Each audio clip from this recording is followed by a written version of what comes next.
also a training here. These trainings are going on right now. We'll train reporters. The training ends on Wednesday for you guys. Here in Villa, we'll train editors. It is actually not a training, but you know, it's going through all the stuff. You guys know. So we'll remind each other. For editors, that will be Thursday and Friday. It ends there. We asked you guys to send in pictures, isn't it? So we'll go through your pictures. If you want to change your pitch after this training and you feel like you want to change it, have another angle. I mean, you feel free. But we'll go through your pitches and pick 14 pitches. The best 14. You guys are probably 19 or something. They are a big number. So we'll pick the best 14 and fund you guys. We'll fund you with 100 USD. Do a story for your media house, not for us.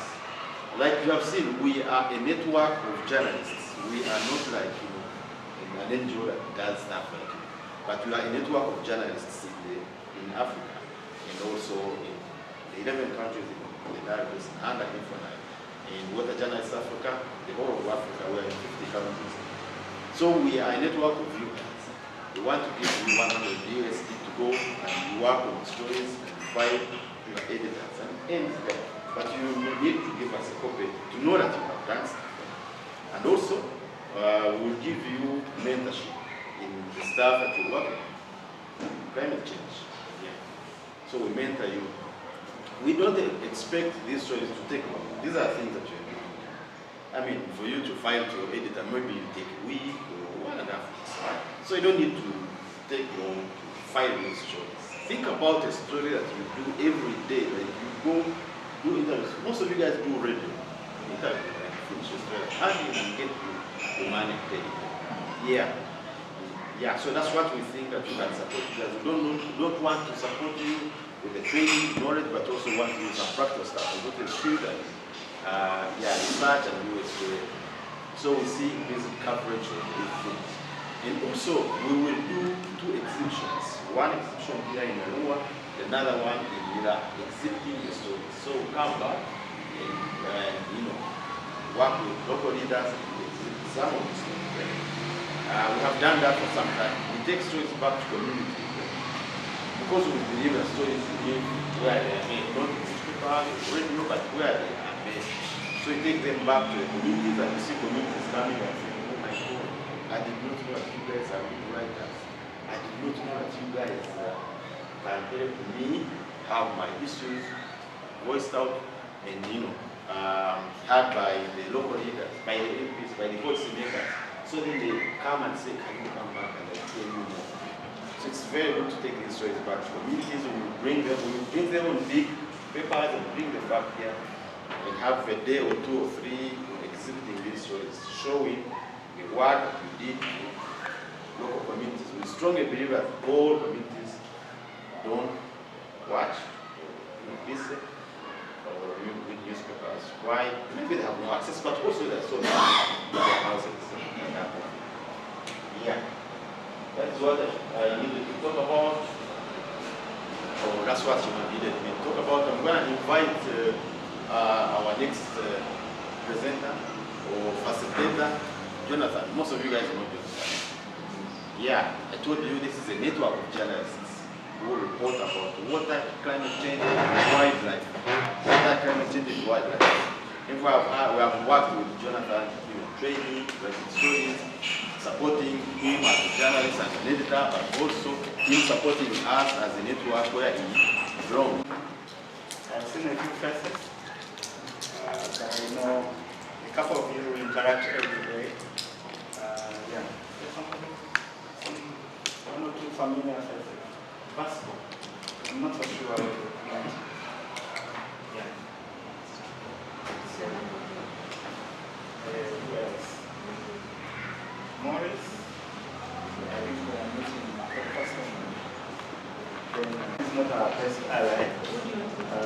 So I'm called Jonathan.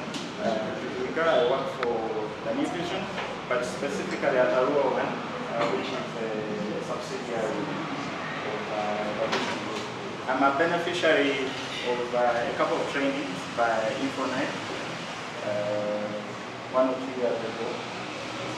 And, I can only promise you that this is a wonderful opportunity. I've been telling my senior Fred that WestNile is the most needy and affected when we are discussing matters of climate change. And so I'm a believer in the Bible, and they said there's time for everything.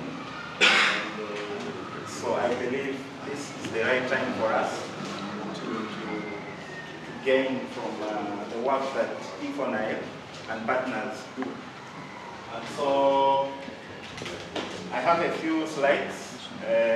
This is not this is a familiar territory for many of you. So we're going to have an interaction.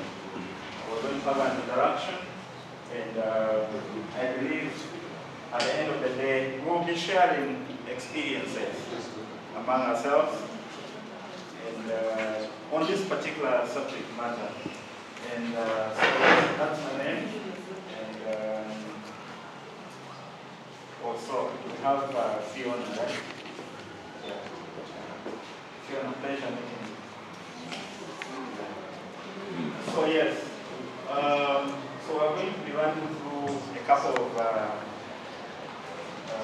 issues, and we're investigating issues of climate change and climate smart agriculture in WestNile and northern Uganda.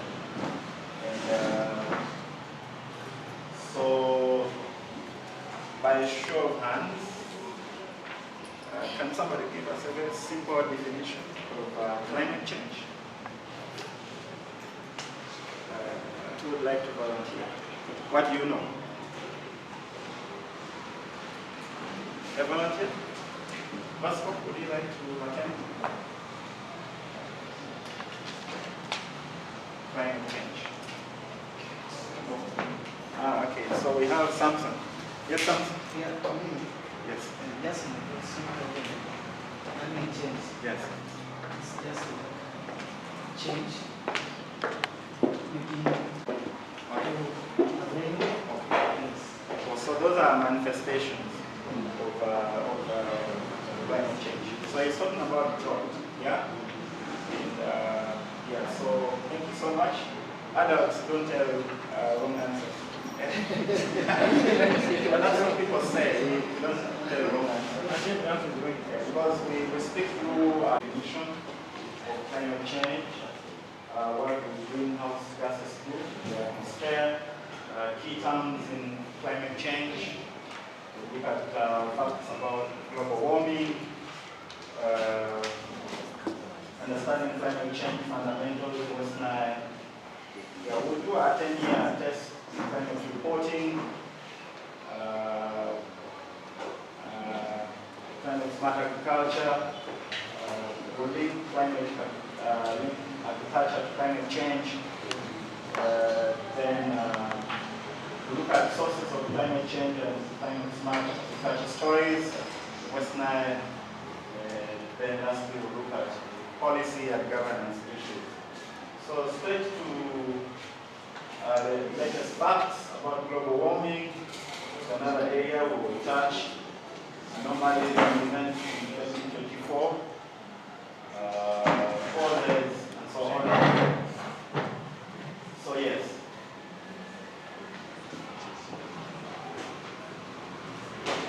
Yeah? So we're saying climate change refers to the long-term warming of the planet, which is primarily caused by increasing levels of greenhouse gases on the Earth's atmosphere. We have a few examples there of carbon dioxide, we have methane, and nitrous oxide, and fluorinated gases.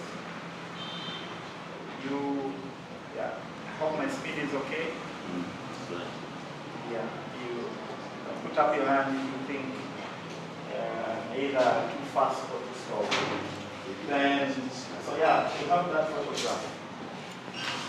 And that's a huge factory elsewhere, and it's releasing a lot of effort in one of the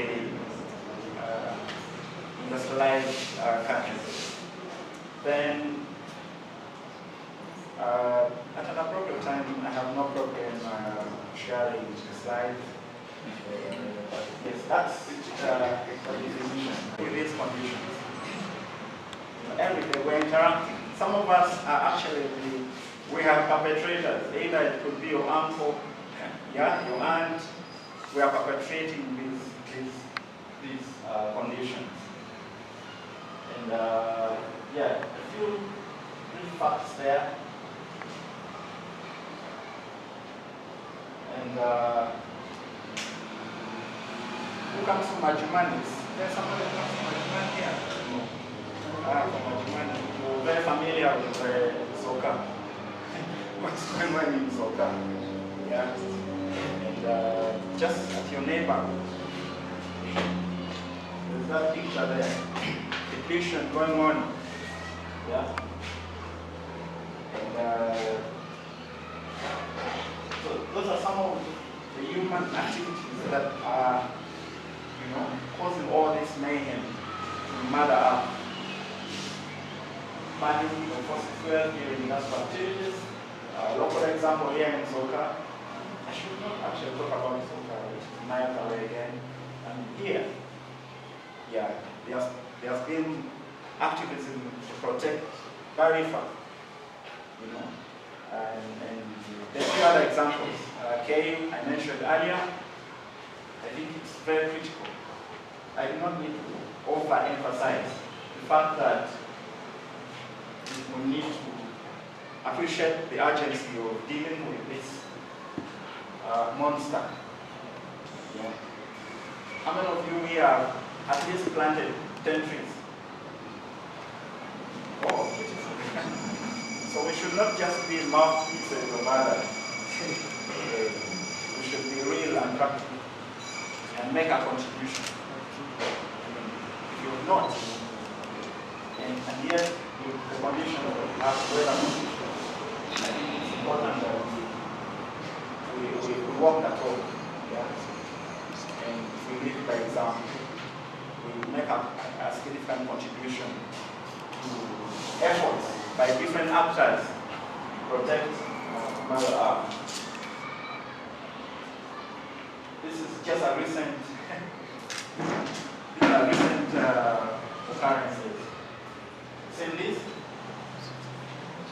Just in Madoko. Actually, this one, who can relate? I see my friend reacting. Yeah, you can relate this picture, yeah? So tell us. Where? Yes. Yes. You connect from, what is it? The Gia Rhino Camp. This is what has just happened there. We discussed a number of, we gave real life examples of the floods in Rhino Camp. Yeah. And somebody was mentioning Nigeria. So how do farmers adapt to those situations? So climate smart agriculture seeks to make sure that there is adaptation in a way of practicing the best practices of agriculture. The other key word is mitigation. It seeks to reduce agricultural greenhouse gas emissions.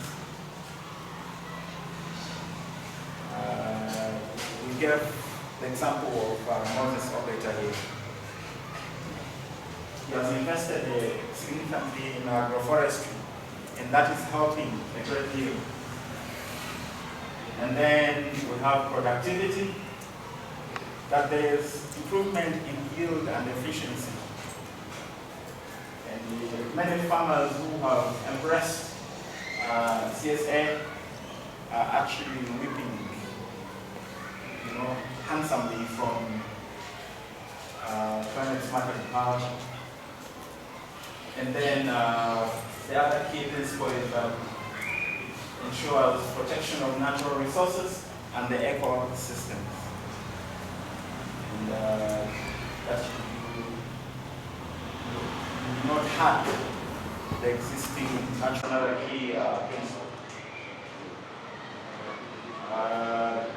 So there are practices, like I mentioned earlier, and one is of course conservation agriculture, no-till or reduced-till farming. Who knows what related to when smart agriculture? When he talked about, I want us to visualize. He talked about mulching, for example. When you mulch your gardens, what does it do?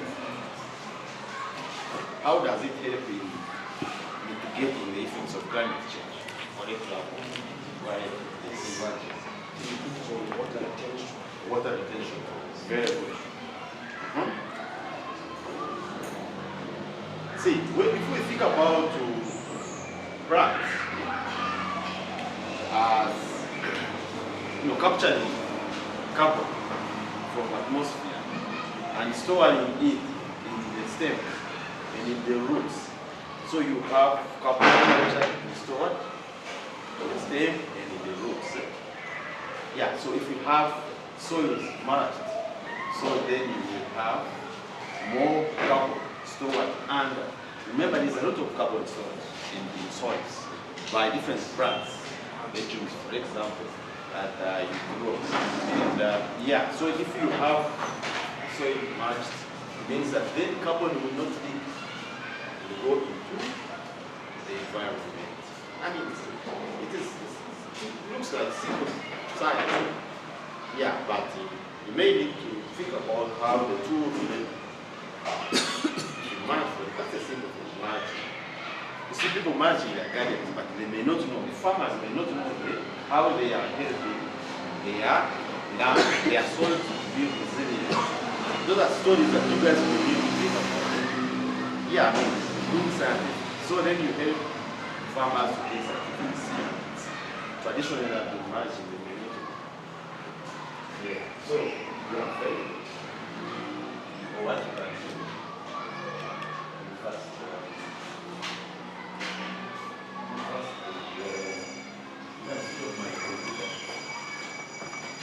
20 years now, I've been writing about climate change, wildlife, and water.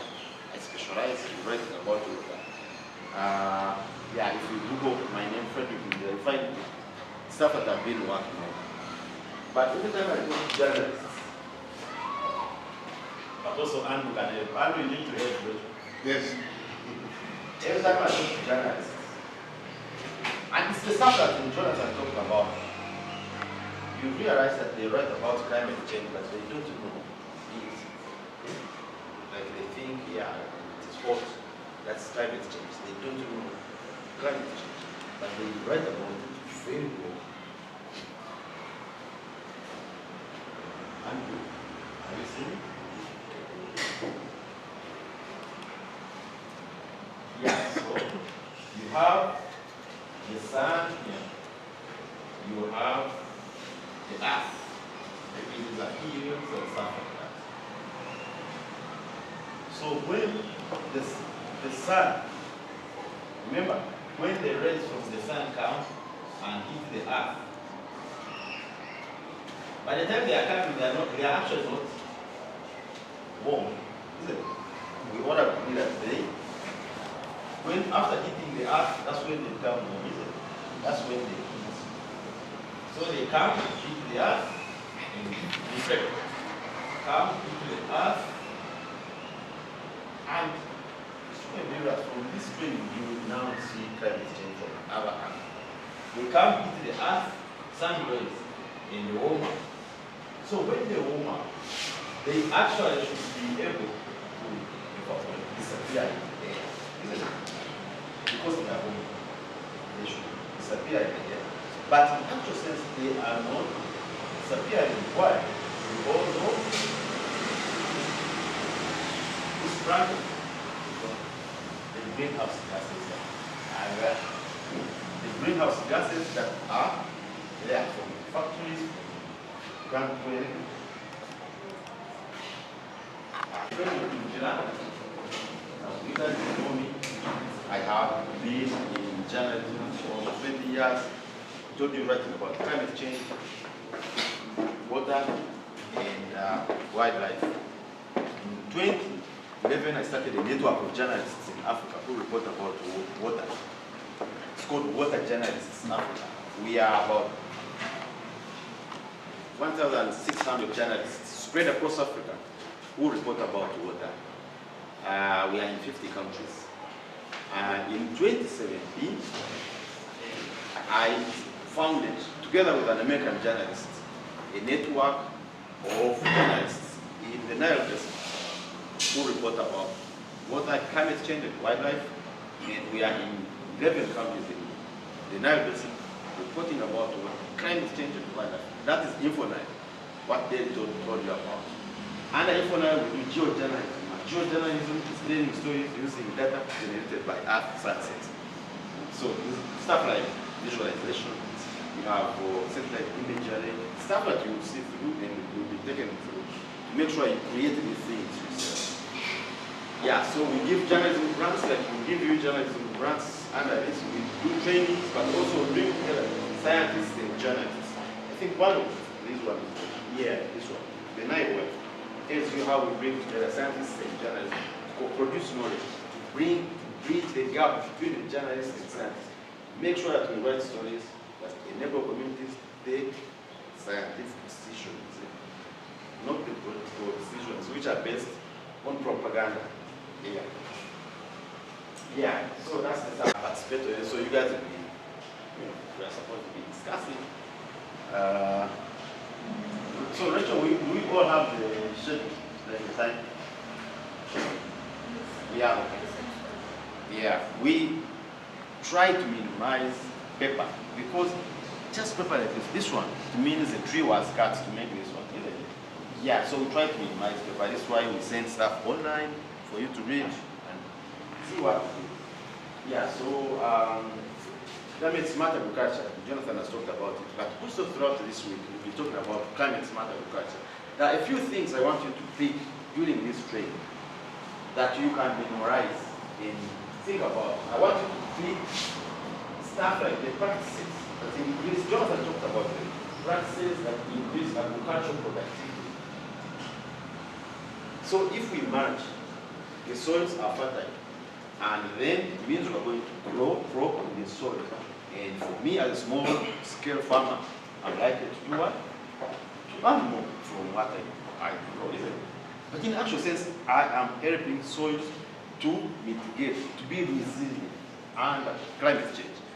But as I do that, again, I get more from my good. Yeah, so you think about agriculture, increase agricultural productivity, think about sustainable management of resources, conservation of the environment, but also think about adapting to climate change. With those three, you will have mastered what we are telling you guys. You'll be able to do good stories about climate change and agriculture. So think about increasing productivity, enhancing resilience, and reducing emissions. You need also to think about how Uganda is doing that. Uganda has climate smart agriculture. You have this. You guys have talked about it. When did you have this class? When do you have politics? When do you have entertainment? And that's the question that you need to think about. Transport. How can you give us more grants to go and write about this? Lack of skills among journalists and editors. You write a story with the editor, you change the article, discourage you, not to mentor you. This is why we bring young editors after you. But you know, some of you guys share these slides with you guys. Yeah, but think about use of accurate and relevant data. It's very important to use data. Go to these agencies and people in charge and use data. This guy. Yeah. Because we strongly believe that because of climate change, we have had floods. Because of climate change, we have had droughts. all this, the crisis. So if we as journalists, our role is to write these stories so people don't cut down. As lack of interest or probably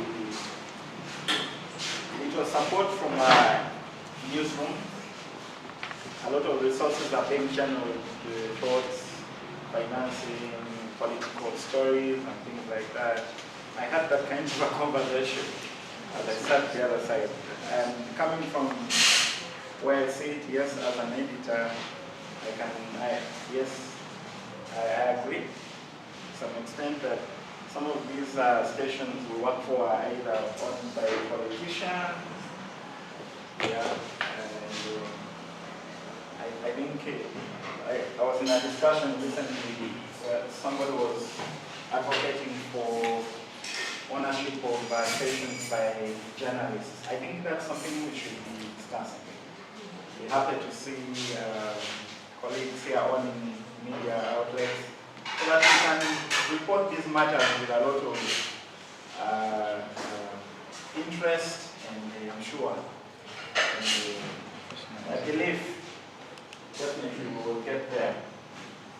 And yes, so we are discussing climate change fundamentals, WestNile, and major issues affecting agriculture particularly. And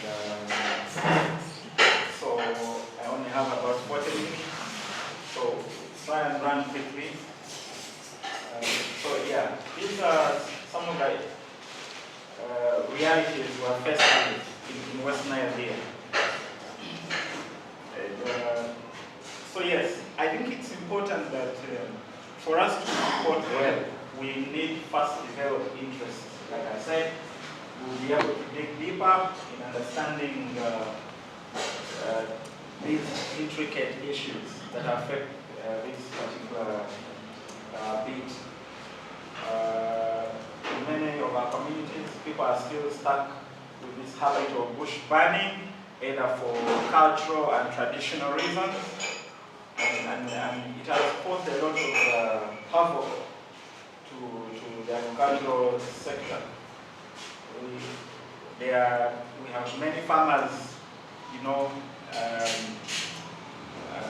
who are in the pain of losing their trees and other agricultural products because of bush burning.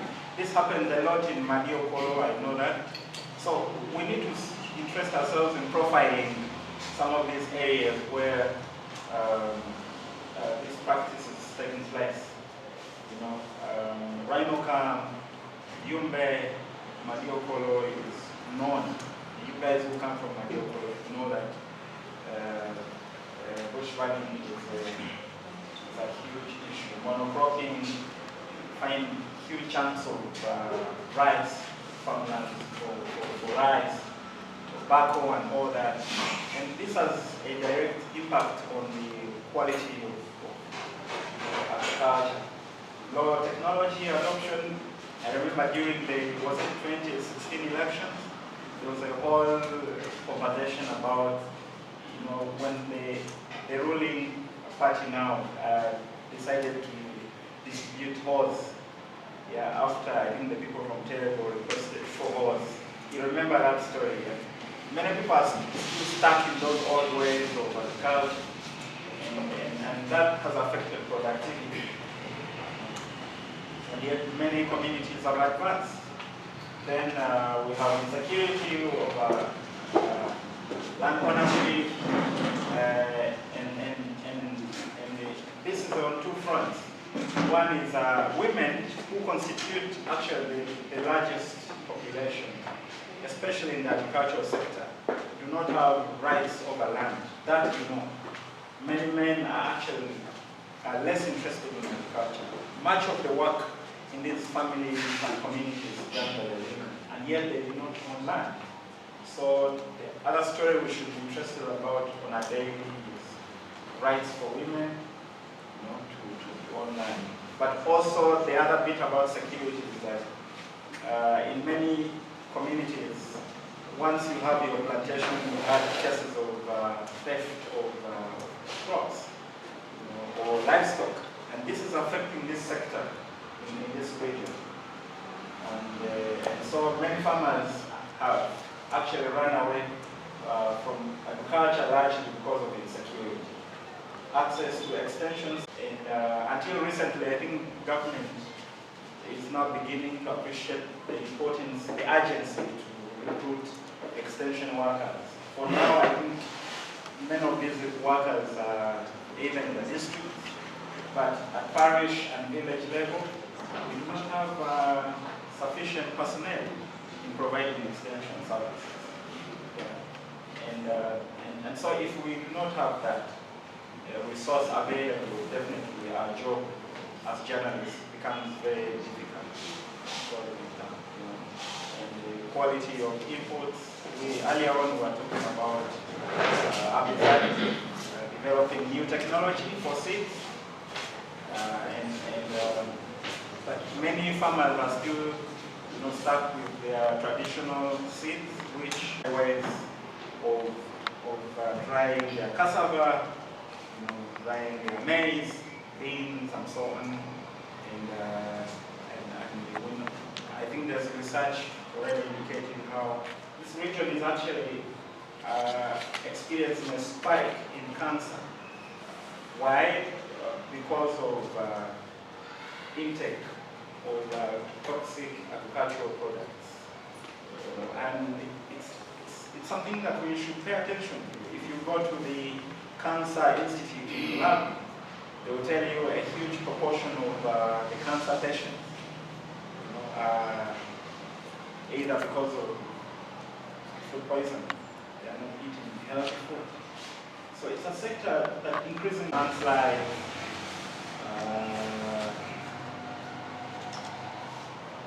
We have the production officers, we have agricultural extension workers. In the districts we have, I'm not so sure whether we still have them.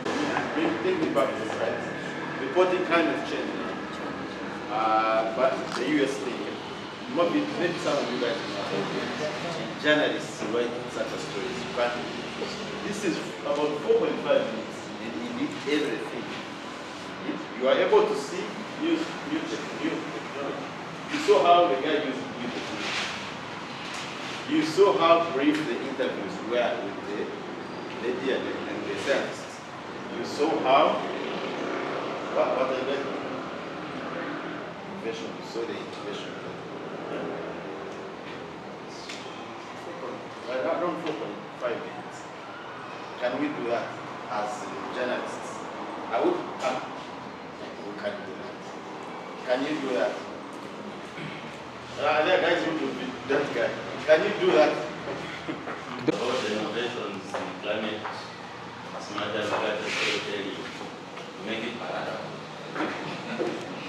Especially if you are ready, the listener should stick there, to not turn away the media. And if you're on TV, because you keep on watching, how would you make it palatable? First, actually, before that, our group members were me, Aruma Clement, Samson, Daniko, Morish, Eranya, Stephen, and we need to thank them for the good work. So, the first attention was the story. Secondly, interview more local people, but try to express to them how the story can impact on them, especially on climate smart agriculture, if they are true. Because now we have no time. We agreed that I explain some of the issues. So once you tell them the impact of the activities they are doing in the future and relate it to their children and grandchildren, they will get to understand and really do the right thing. Then we need to engage more of them, because people love listening and hearing about themselves, speaking about their problems, and obviously getting solutions to their problems. Then engage experts. Have experts, partners like NGOs that are doing work in line with smart agriculture, climate smart agriculture. There they will also give their insights that will help you to update your story and make it so palatable to your listeners. That is something that many don't think about it, but we think is quite innovative for you to think wider and incorporate experts in your story. Their advice will help to transform the community. And then the story should be solution-based. At the end, what is the solution? What impact do you want to create? Have some solution from the experts' narrative. Get some solutions for the people to rely on. You should not just narrate what is there and just leave it there. At the end of it all, they want what next? What next? What can they do? Out of the solution, they will change and you will see that your story will create impact. Then have more pictures and videos. They say a picture speaks 1,000 words. And those videos people would like to see and also relate to the narrative.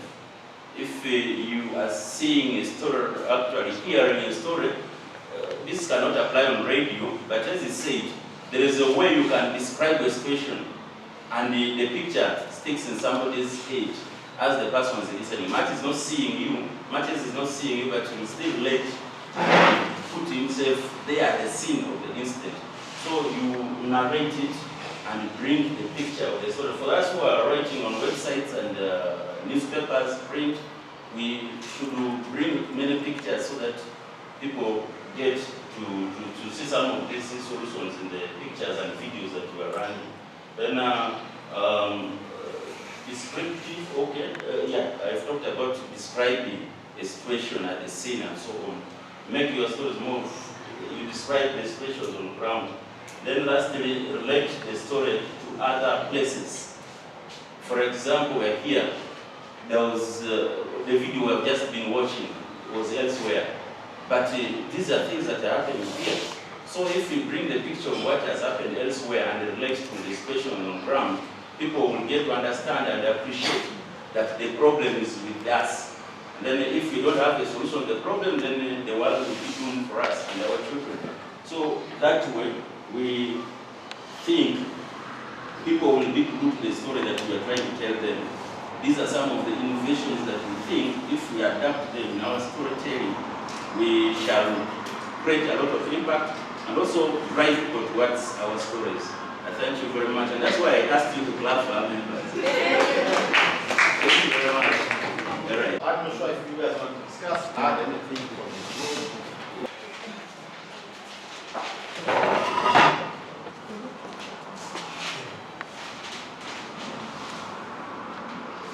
Well, members, good afternoon.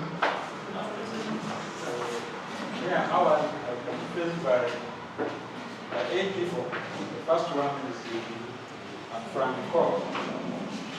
Franco Anankani. Then Nawatan Sangimara.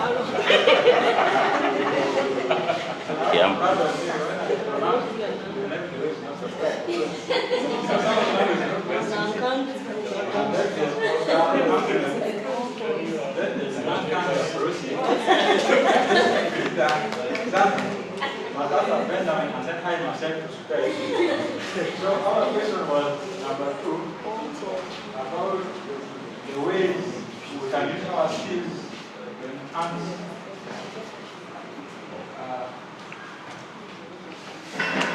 we said the ways we can use our skills to enhance what the relevance of stories we can do in the field. So the first answer is capturing personal stories. So this one mainly focuses on the pain of the victim, the person who has been affected by the climate change. And then number two talks about exploring opinions.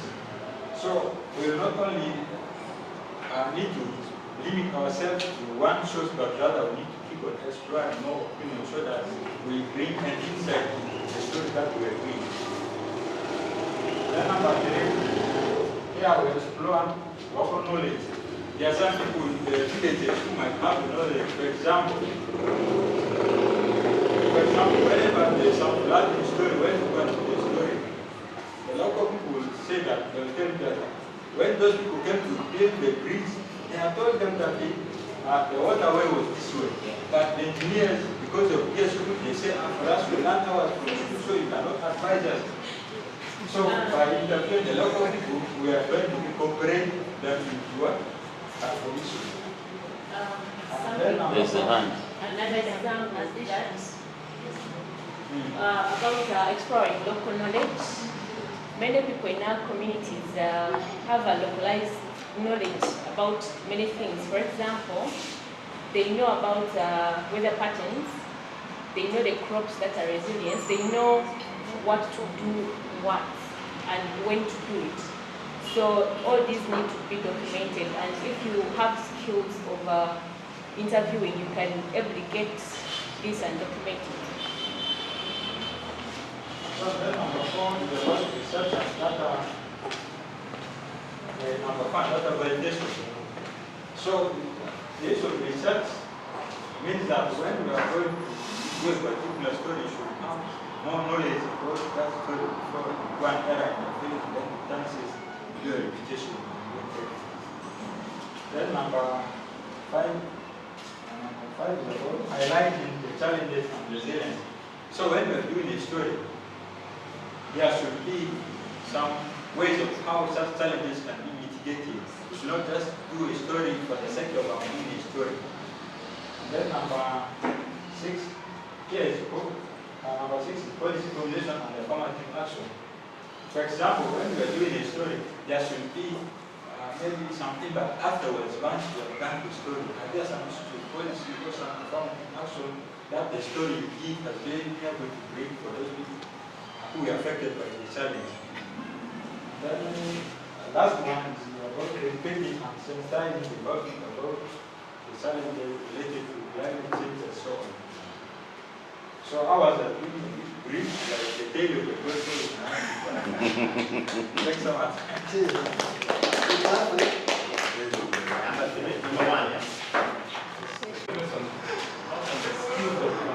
Interviews enhance the knowledge. The skill of conducting interviews. And one of the things I'm looking at is if you go and interview the people, how will it help you tell the story of climate change? And so, I don't know. The way it's going directly. But otherwise, We have discussed them a bit long. Those are the best. The only people are skillful in interviewing. How can that help? Right. Policy formulation is how they come there.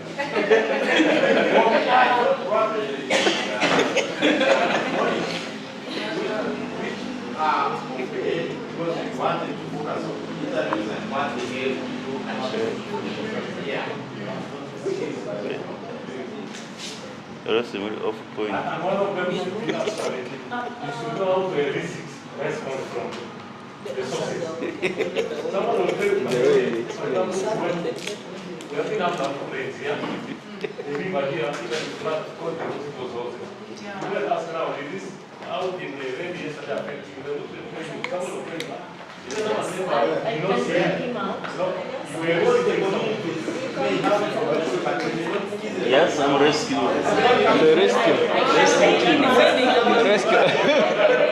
Our question was, in what ways can the skills of conducting interviews enhance a narrative around agriculture and climate change? About policy formulation, the interviewer can draw attention to the needs of maybe policy formulation, financial support, or anything. If you are good at interviewing, you have the skill, you can draw the attention of maybe government or other stakeholders. In actual sense, these points are right. Yes. It depends on how you express it. You understand?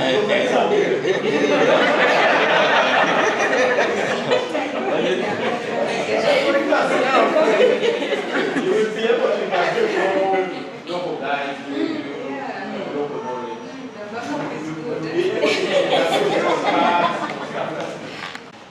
We have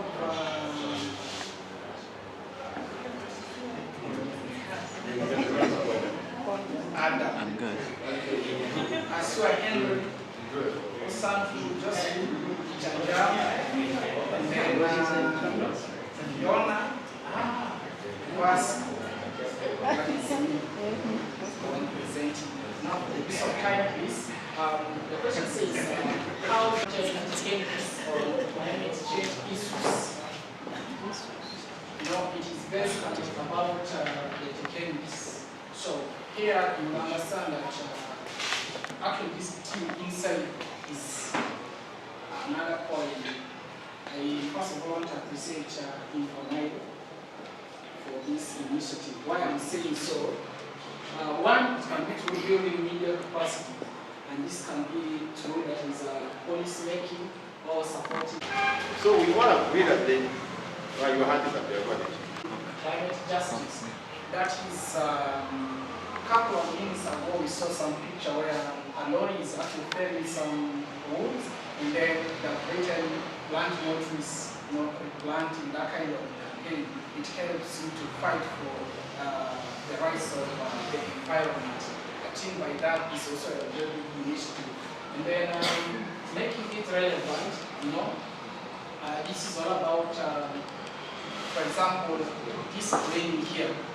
We are going to go back to the community to educate them. And by educating them, we are going to tell them how the impact, or let's say, the bad effect of cutting tree or destroying a vegetation is, and how can they change from it to a good practice, and what will be the impact, positive impact of the good practice concerning our environment and the society.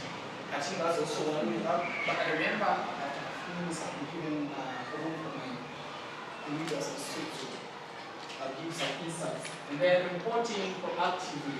This one is according to, many media houses don't just work for that.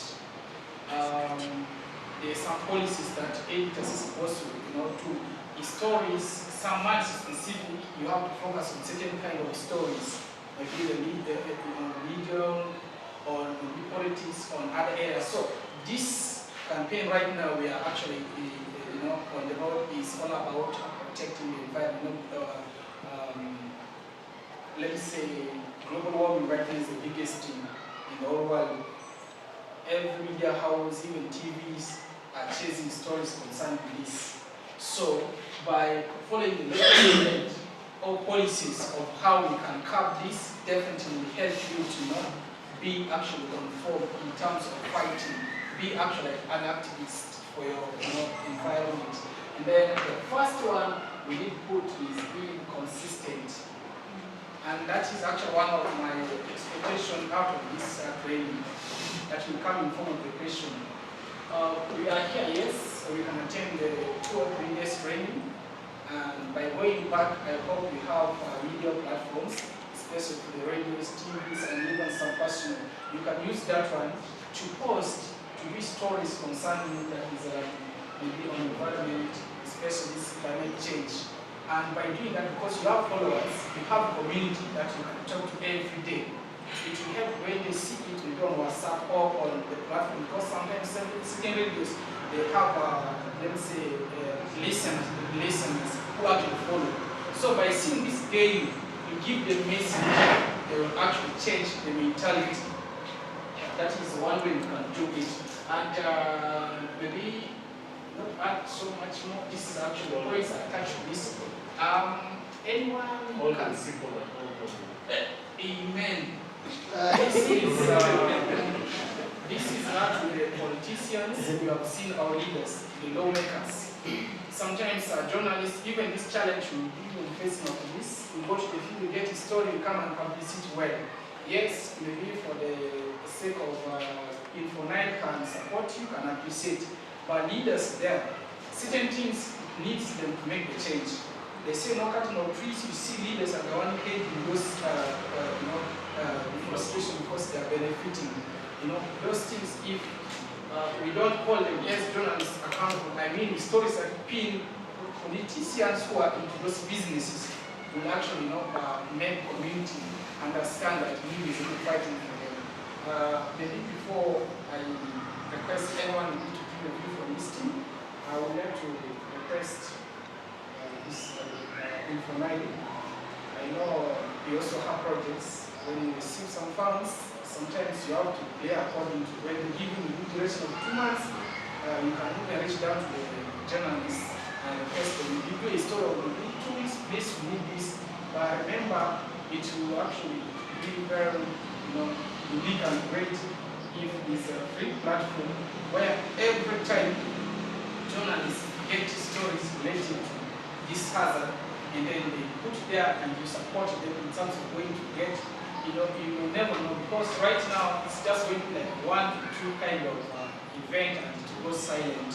I think if it is possible, you can link to some NGOs who are very actively supporting. When farmers face challenges and they want to sweep and they need seeds, they can come, because some NGOs also, if you found they cannot be active. And because community trust has, when you go as a journalist, you want to interview, they know it's about the issue concerning water. They have hope that maybe in 3 or 4 months, this issue will be addressed. But leaders, when they fail to give them that they will lose hope in you next time. I think that this will be something at least to see us move. Please, anyone to supplement on it, or it is a perfect work. Climate change. We say, we also say here that most people believe what the media tells them is the truth. So we can stress the urgency of the need for change their behavior, so that they consult the environment and they are being conscious about the effects of climate change. And that kind of behavior change, it is through like community dialogues. We've seen WestNile also doing side of where they gather community. They make some like documentaries on the impact of climate change. They play those who don't understand after seeing, because it will leave some impact. And after that, also, some people also go on the ground, see some of the progress and challenges. Also, they come to help. I think this is at the point that he's actually implementing from. Anyone with any question or sit down? So the answers are right or wrong. First paragraph, someone photos, someone has we all agree. So for me, these are some of the attention grabbing techniques.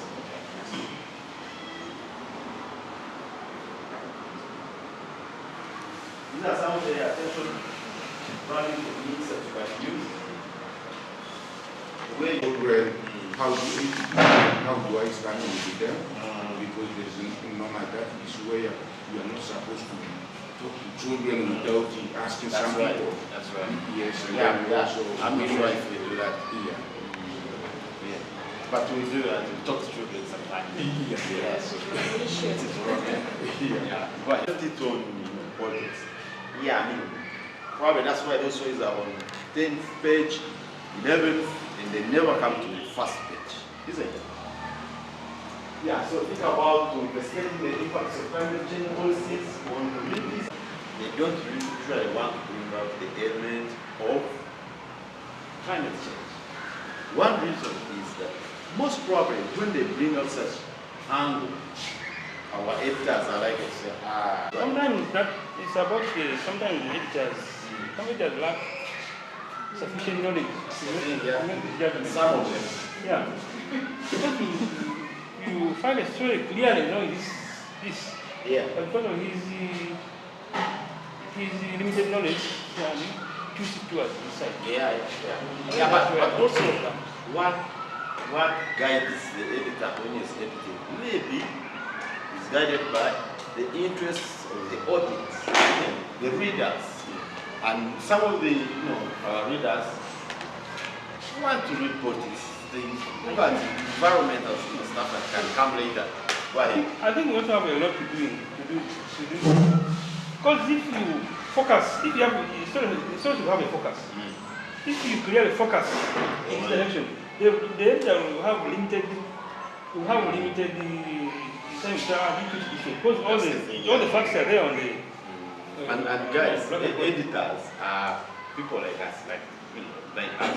They want to edit the story, finish and go and do other stuff. Yeah, I mean they have life to live, so they don't want to spend the whole day on your story editing. changing it. If you write a story very well, the editor is likely to edit a few words and make it smart and good and, and have it, published tomorrow. The first page maybe. Also, there's the editors, sometimes they're driven by the interest of the media houses. That's right. For example, New Vision. There are some obvious stories the editors of New Vision will even fair for their jobs. They will not pass the stories. Right now, the government is opening industrial parks everywhere. Can the editor entertain, like especially New Vision, entertain the impact of industrial park in Kapeka on the climate change? No editor in New Vision can even risk to run such a story. Because Kapeka is being overseen by General Solutions. Those are the challenges we face. They are what will be very, very well. Facts in the media, they will say, you are opposing the government. The government which is feeding the opposition. So they rather go away with the whole thing. They don't even listen. So at times, I know. Because they say you are opposing your own government. You and I are in the same basket. You really want to really around. Yeah. So, Talking about what about Marioko, Nainoke? Since the radio station is political, the impact of that industrial park cannot be there. How much try to put it? yeah, I like the fact that you guys know these things. And you can find a way to write a report there. The first step is that you get from the district, from the administrative officer.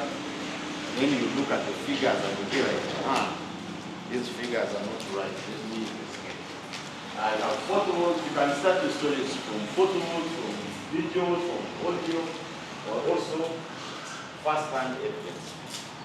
See now, first-hand evidence with me, you know how you can investigate problem, know where the danger is, are you going to go there, you think that it's extremely hard to use someone, go with someone. What I want to emphasize is the use of hypothesis. Some of you guys have heard how to craft hypothesis, especially collaborative information. Communication with students, you have government agencies, the Ministry of Education, the Ministry of Environment, life authorities. You have local communities, which I want to highlight, and indigenous people. I mean, because they are the ones who are affected, and they are actually the ones that have the story. So it is very important to let the local communities tell their stories. I know we as journalists, we have the story, we know the story, we feel something, but we may not want to. It is important to talk to international conservation organizations, to ensure alignment with local priorities and understanding the nature of policy. You may be here thinking that what is done here is the right stuff, but when you talk to an international organization like us, no, it's not right. The people who put this policy in place here at this is material. Some we are talking about reading online, you need to go and find out what I read, is it right? By talking to the people in the field, obtain and review or copy documents available remotely. Sometimes your editor will be like, but where did you get this from? You have a copy. So it is very important while in the field you obtain documents, those copies, take photos. You can use your phone to take photos.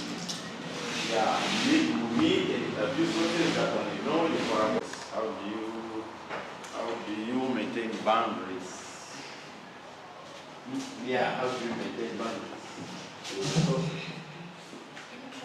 Yeah, go ahead. What is right? You let him explain, but also you need to verify the relevance. Why is he telling me that? So you are not likely to ask him, but you are likely to ask a friend of that guy, or some people. Why is he telling me that? So you are likely to see now people are using it because it's white. And when he decides to tell you, no, I said it because it's white now. That's why people started using it. Try and see right. Think about the legal activities. Yeah. and investigate and report on climate smart agriculture. Do not compromise your life. We need to live A big question. Minister, instead of he saying 2024, the person says 2004, and there's no way for you to tell the person to maybe you ask the person is aggressive. Is it possible, like in your story when you work on it, to rely on the new information and maybe if it's to One thing is that you need to have an external mind. Okay? So as you're going in the field, you're going to take the photos, you're going to take your videos. These are some of the things that should be on the checklist. So do you have a mind? How good is it? So some of us might be going to use phones. You can use your phone. If you have a good phone, for example, because I use iPhone, if you have an iPhone, I don't know about Samsung, maybe Rachel can tell us about the Samsung type, but I know iPhone has good stuff, has like good capability of doing a good video. So these are some of the, now for example, these are for the phone. So if I'm shooting with the phone, if I'm going to play video with the phone, I need to carry this. Okay? It became common, but it was also there. But now we all know 4K. Okay? It is advisable that you buy a camera that shoots in 4K.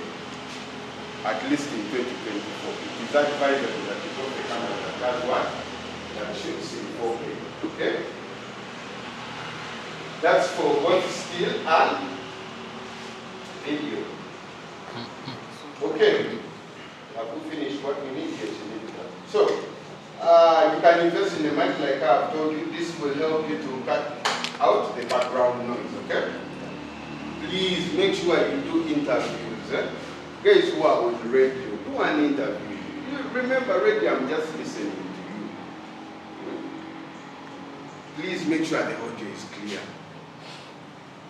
The Bible says, faith comes by hearing. So you won't communicate if people can't understand what you're taking out there. So make sure, please, you get the sound correct. Then when you're recording, take someone out, somewhere where it is quiet. I liked the people who interviewed me yesterday. My colleague here and my sister, they took me in the corner there so that no noise could come in, into the audio. And I guess they had good audio. Yes. This is how that set looks like for the phones. For those of you who insist on using phones, this is how the thing looks like. It comes with an extension of also for those who have iPhones, but this one works for mostly for those who have C-type.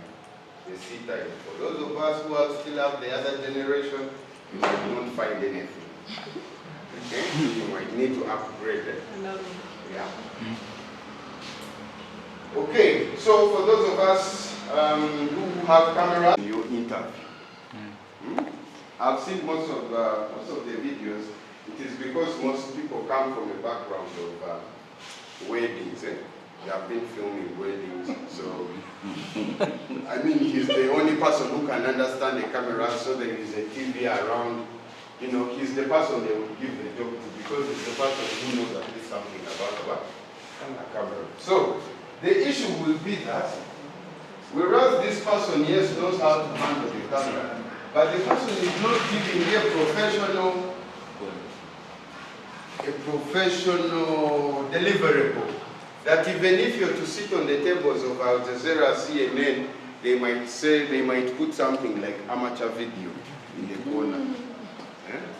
Have you ever seen those things? Yes. Where they say amateur video, so that the viewers don't say, hey, it is the guys of this station that shot this amateur thing. Okay? So, I see most of the, I need the map. Do you have a map? So, the rule of thirds is like a formula we use if we are composing. Okay? It is a formula that we use if we are composing, and this helps us to make the shots look better, but also draws the eyes to the focal points, and that helps us show more surrounding to the action. Okay? So what do we mean by rule of thirds? Okay? So the rule of thirds is like this. And I will tell you that I can tell a professional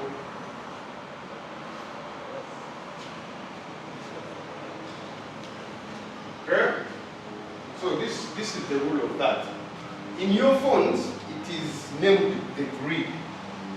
Okay? So you activate the grid in your phone. First activate the grid in your phone. You go to settings, activate the grid. Because the grid is supposed to guide you. Okay? Under camera. Yes, and you go to camera, then you go to settings. There should be somewhere where they say grid. I know it is always put like grid. The grid is off, you see? So, activate the grid in your phone. Because that way, you're able to be guided. Okay? So, how do we use this grid when we are taking photos? And now you will see how most of the TVs around, or even outside there, have shots, but they are completely off. Okay. So, this is how you use the grid. How? You can see this couple, okay? And you can see this grid, okay?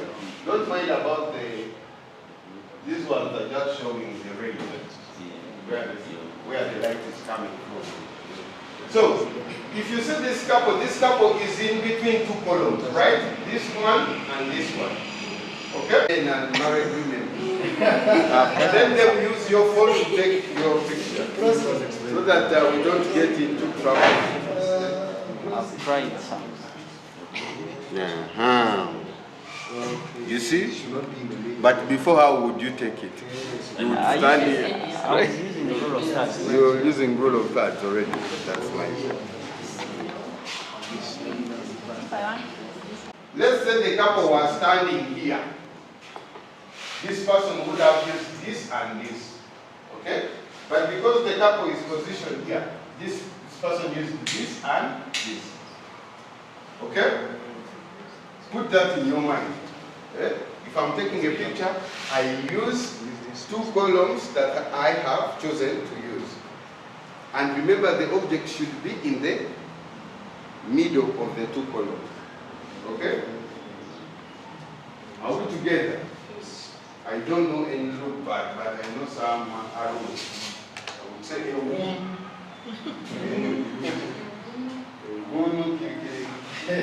So, you see that? You see what I've been talking about? So, for example, if you're positioning a shot, an interview, that's how you should take it. That's how the person should be framed. But have you seen people who are in the middle? Those shots are very common. Yes.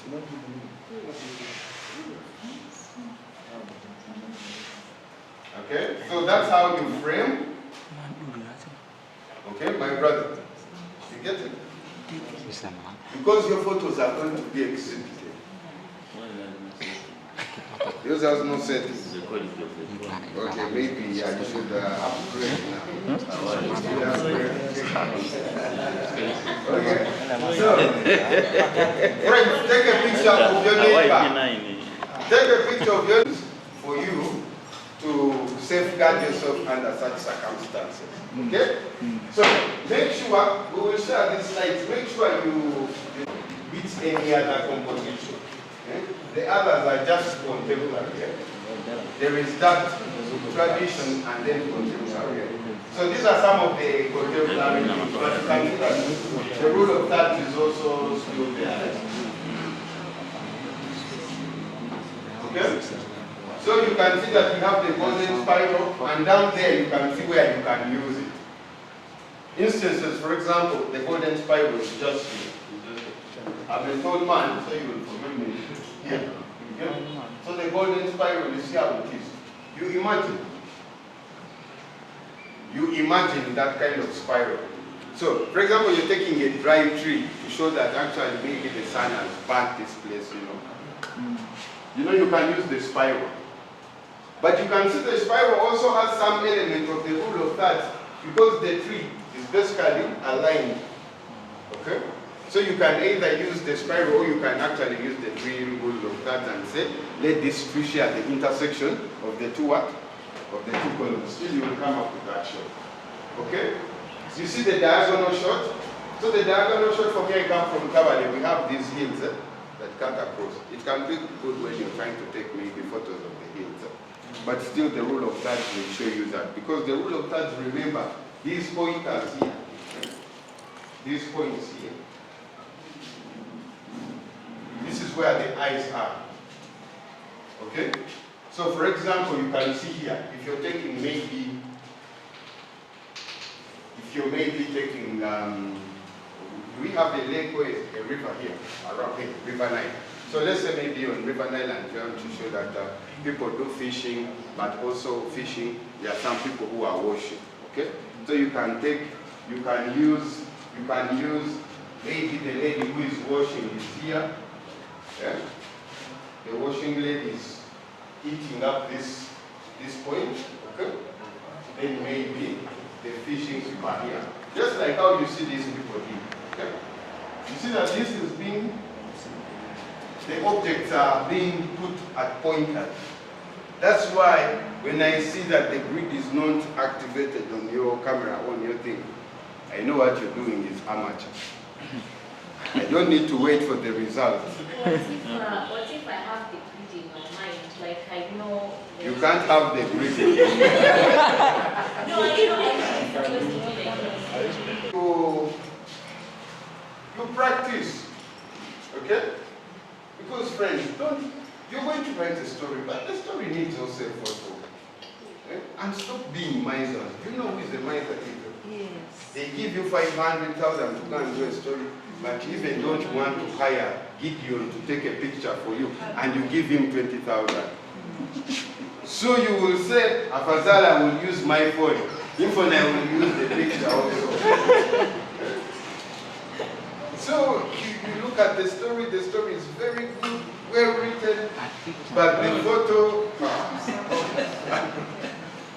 photo shows that this person didn't try at all to get a good picture. So please, your picture can be the gist in the story. So please invest in taking good photos. Even if you don't have a camera, hiring a camera for a day here, I don't think it is expensive that much. Okay? Okay, even if you're given 500 and you hire a camera of 50,000, you still have a balance of 400.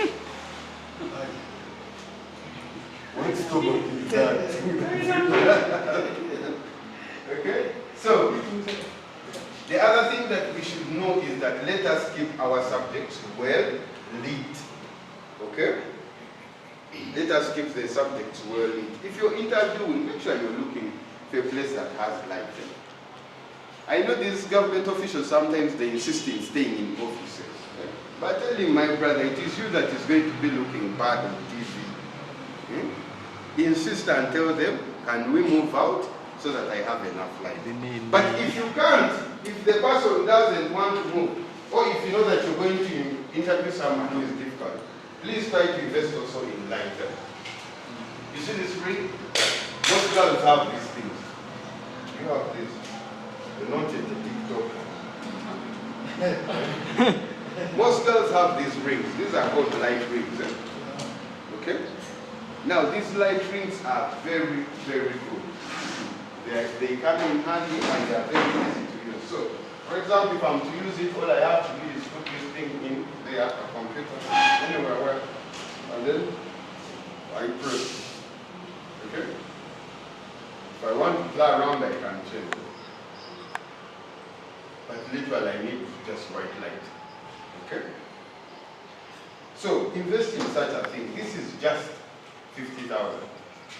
And it comes with also a stand. And you can see the stand has various things. Okay? So the stand today, because I forgot my camera stand, this one was able to go.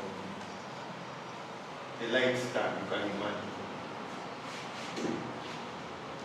It comes also with the phone holder. So for example, that's the of how much you want the photo to be taken. Under these circumstances, I won't capture you at all. Okay? So we can agree to disagree. Okay? But I think if he made them stand in front of the food will not appear. Yeah, and you can even tell them that I'm not going to take up to that. So, in lighting, I've had some of you now work with TV. Okay? Now, I don't know how the TV is because I haven't watched it. Yeah? But previously, when we were starting TV West, I was part of the thing that started TV West. So they will give us what has been used up by Hooked. You know, the cameras that were used up by Hooked. Copy. So we would be the ones to get those cameras and now fight with them.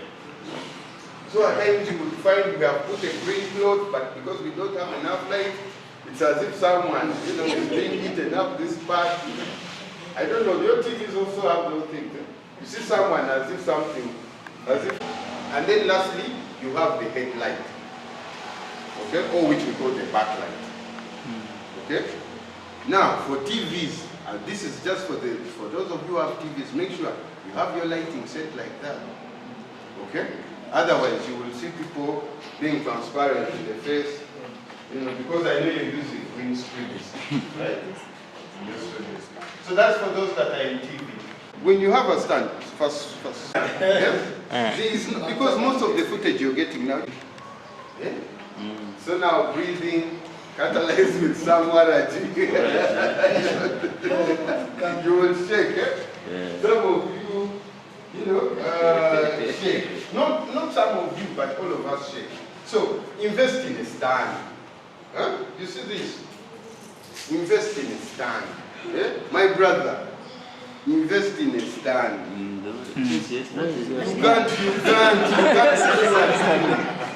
You can talk to us. So, Honorable, how is our city faring? Our city is fine. Point that we have a few spots which are a bit dark, especially at night. It may not be good for some of you, like visitors, because we have night robbers who can attack you anytime. You see? But you see? But some of your bags just gone into one of the house. Okay. So that's how it is. So now we are going to look at what they call, I don't know, how many minutes do I have? 10 minutes, okay. Let's look at this. So, in photography or videography, we have what we call type of shots. Now, forgive the language. You know, shots might look like as if you are going to shoot someone. But this is what we usually use. We film or shoot. Okay? So, there are types of shots. And these shots are meant to help you in coming up with the sequencing. So the sequence is supposed to help in the storytelling. Okay? If I want to communicate something that maybe the hospital, maybe Arua Hospital has been locked. Okay? Arua Hospital has been locked. Okay? So what I do, yes, you pass it around so that you partake of the blessing. But also this one depends on the weight of the camera. Exactly. Some cameras, yeah. you have not eaten properly. Exactly. So now I'm imagining if you haven't eaten your ear, you're holding it. I don't know the video that you will produce. So when we look at the types of shots, the shots will help us create sequences. The sequences will tell better the story. Okay? So for example, I've given you an example. For example, Arua Hospital is being closed. Oh, it has been closed. Okay? How do you tell the story using pictures? So you first capture the hospital in a full shot, okay? You see this shot? Okay? This is what we can call a wide shot. Yeah? Or some people call it establishment shot. Yeah? Or some people call it a wide shot, you know? Or an opening shot, okay? So, once we have the wide shot, now zero in at least on that particular building, let's say it is the administration block that you zeroed in, that you want to show us. So, on that administration block, at least zero in on the door to make the medium short. Okay? So, if the wide short was this, okay? Let now the middle short at least show us the door. Huh? You get me? Because now I've seen the entire building, now you're closing into the short. So this can be a medium what? A medium short for that what? For that particular building or for that particular store. Then, in the close-up, close in on the padlock. Yeah?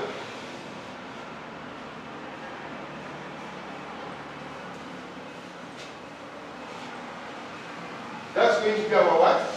Our close-up shot, okay? So that when someone is looking at the picture, I have the big horse, I have the big one, like I have it in full range, wide, I have to the door, then to the lock, okay? So even if you tell someone that this hospital is closed, they will know, oh, this is the hospital, oh, this is the door and these are the locks, okay? So the shots are meant to tell a story. They are meant to help you develop a sequence. You can start with the close-up and end with the wide, okay? But there are so many ways to play around with that, okay? So make sure when you're shooting, at least have that. Have that. So for example, you're going to shoot an area where people, maybe you're trying to do a story, you're saying maybe too much activity along the river bank is making River Nile maybe shrink, yeah? Okay, so you take a wide shot of maybe these ladies washing, some people are fishing, some people are sand mining, okay? Then you close in maybe on a group of ladies who are washing, okay? Then you close in onto maybe one lady who is maybe smiling and washing, okay? You've told the story already in just 3 shots, that there is an activity and actually you can see the lady at the end, okay? So, the shots are meant to give you the sequence. Please, when you're doing this, make sure you have this thing. When you're in the field. So, for example, if you're going to take someone's garden, first give a wide shot of the garden. Close in maybe on to plantation. Close in maybe on the fruit itself. Okay? Alright, so that's what we use the shots for. We have the close-up, we have the medium, we have the wide shot. Okay? Now the other thing, guys, the headroom. We have what we call the nose room and the headroom. Okay? Now most of you bring things when they are like this. Have you ever seen a video when the headroom is like this? Most Zoom calls, you see people only seeing the forehead. Yeah. That is wrong. Okay? Even this one, I don't agree with it because it is too close. But you've seen people who bring footage like this. And they are saying, you can see the person. Can't you tell that's charm? You just use it. No. The headroom should be like this. This is good. I would prefer this. Okay? The distance between the head and the bordering edges of either the camera or the TV. Please make sure you maintain that. Yeah? The headroom. Okay? The rule of thirds help us to create the nose room because remember you're using the 2 columns that you've chosen to use. Okay? Now the headroom. Please make sure when you're interviewing, make sure if you're taking photos of people, you mind the headroom. Okay?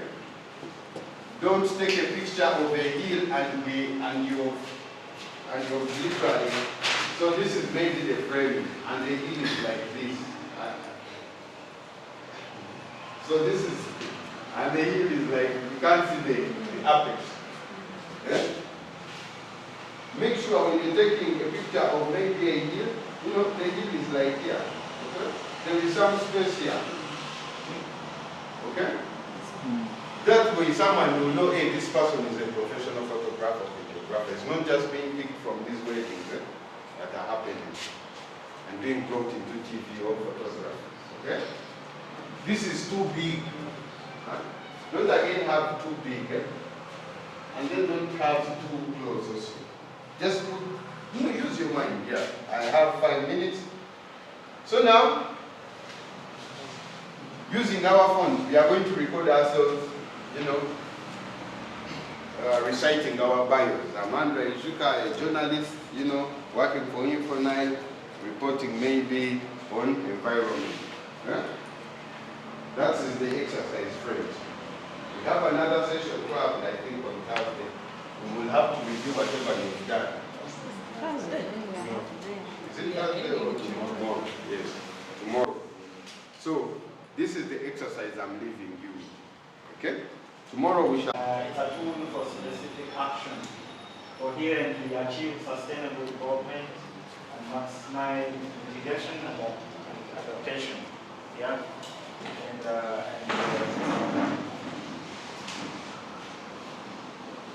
In our city, where most of us are practicing, I'm sure we have councils. In other words, we should be able to attend council meetings to know what takes place there every day. And for each time a council meeting is convened. And some of the best practices as we report about this policy document include, among others, the use of simple and clear language. We need to simplify. Focusing on local stories, yeah? Because these stories are around matters relating to climate change. And I don't know how many of us actually know about this particular summit, but it's very important for us to know that yes, the international community is increasingly concerned about what takes place.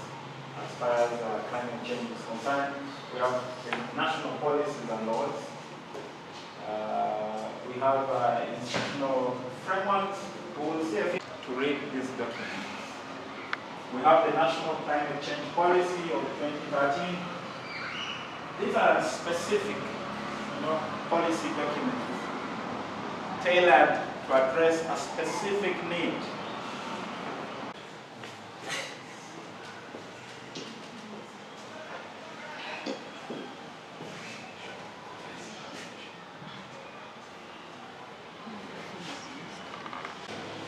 A few agencies that are implementing this policy include, among others, NEMA.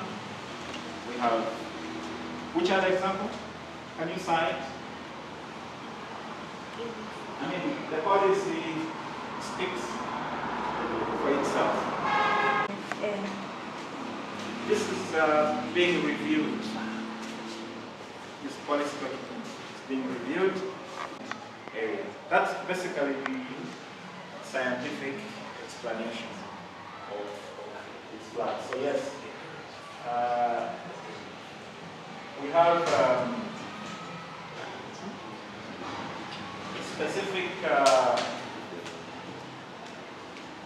issues around GBV. For example, we have this, that our district had 34% of women experiencing GBV. This is according to UBOS report of 2020. Then we have, so scientists are increasingly conducting studies to ensure that certain crops are planted in specific regions. You know that this country has been zoned into a number of regions, and specific crops identified to be grown in specific parts of the region. That I guess you know. And so this particular policy helps inform such decisions. Then we have the National Irrigation Policy. We know I think there's a new government program of distribution. I think many times, like the aspect of the law, Yes. many people run for interpretation. Yes. Certainly legal terms. Yes. Of Parliament from around us. Some of them actually participated actively in drafting these policy documents. Yeah.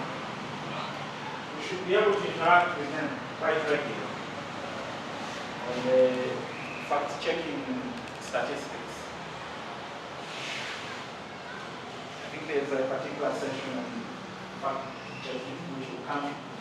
That should be able to help us. How do you language that they speak? You need to carry out a bit of study on who your audience is. A couple of policy documents in your reporting over the years. Yes.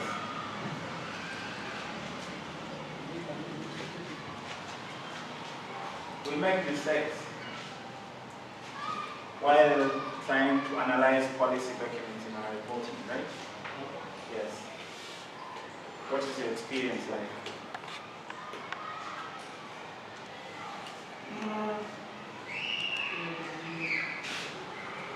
What do you try to do to avoid misrepresentation of policy documents? How have we reported? Can we evaluate how we have reported 10 years ago and make a projection? Yes, the seniors here. Now the 20% are supporting investigative stories on climate change. We have the Africa's Center for Media Excellence, Conrad, Stifton. Actually, they are not appreciated. Climate stories are important to pay attention to. We have many journalists who think that climate stories are boring, stuff like that. If you want to write the solutions story, most likely people will be like, this guy is looking at good stuff only, rather than this is PR. Meaning what? How do you pronounce it? Yeah. Then the Satori local government has put a bylaw. Any person seen cutting down a tree, the nearest use should report the police. Solution is journalism. Why do we only want to look at positive, solutions? Yeah. So we want people to learn from people. Certainly, guys, that people learn from best. They know even if we plant it now, maybe rains will come, maybe they will not come. But we need to give them hope by not writing about the bad stuff only, but also the good stuff. Show them what other people are doing so they can do it. Yeah, so negative news affects public sentiments. You certainly know that. Yeah. So let's also write about good stuff. Encourage people. Give them hope. Yeah, so then they can go into agriculture. Otherwise, if they abandon, we will have a problem. It encourages action and policy change. So this is the stuff that we're talking about. Action and policy change. For me, I would think that this story I'm writing, people should do some stuff. Learn what this guy is talking about in the story and also go through with them. And then you can have change in what they're doing, they follow. Yeah. So take action. It shows innovation practices and success story. Yeah, so it's not just a success story, but other stuff that go with it. We've had so many success stories done by private organizations, but you can have also solutions and other success. No big difference between the way you write solution journalism, stories, and also stories for other things. Stuff I talked about, benefit words, the use of interesting, East Africa, and then they joined number 2 in the world. They went to a school in India. Okay. Yes. Yeah, it's something that people can learn from. Yeah. There are so many good stories around conservation of wetlands, like ecotourism, for example, is a very good story. It's how people are living in the wetlands. They are living in the wetlands but not destroying them.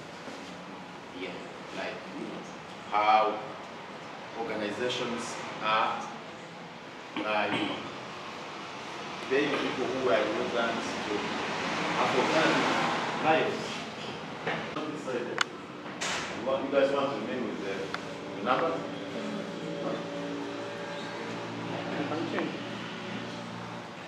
This will be number 1, number 2, and number 3. So we'll do. Guys, let's keep quiet so that we listen to him.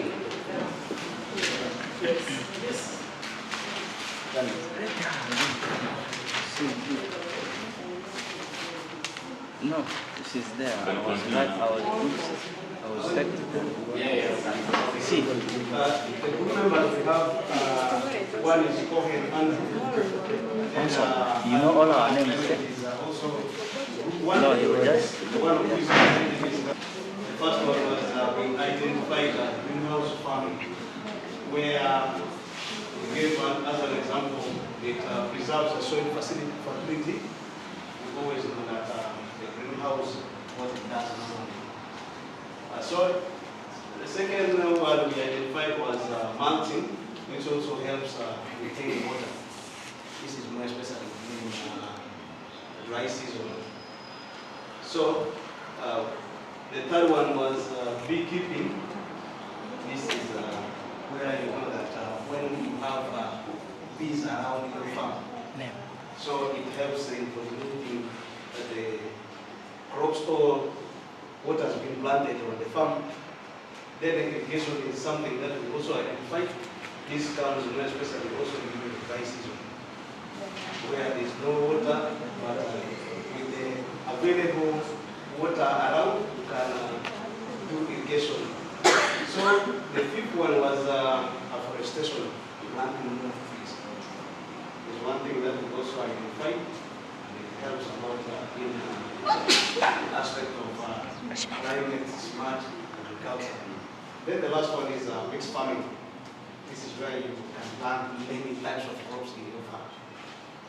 So this is what we've come up with. And some of the farmers around Praxton, This is what is going on in some of the districts in our region. So if there is anything you can add, maybe you can add. First, appreciate you. Yeah. Good. go ahead and add. Presentation, just to help us add some place that is, he says preserves soil fertility, and he says you all know what it does. We want you to catch what we all know so that some of us understand. It's okay. Which one? Greenhouse. Ah, okay. No. Yeah, so, I mean, you are problems may not She did not explain how preserve soil does it, fertility. yeah, how does it, Yeah. Like this is the thing. you said preserves soil. For example, when you have planted tomatoes in a greenhouse, the leaves will fall and dry. After they dry, they fall and they turn into manure within the soil. By that, they increase the soil fertility. And what next? When you plant more crops, they do well. Excellent. Thank you so much. Yeah, that's it. We could go to group number 3 now. Number 3, we jump now.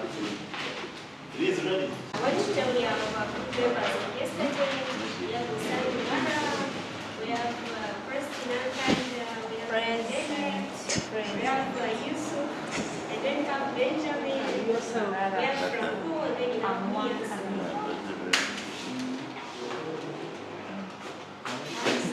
Okay. Our question, or what we discussed as a group, what innovative formats, e.g. multimedia, social media, can we use to enhance solution-based stories in climate change reporting, and how?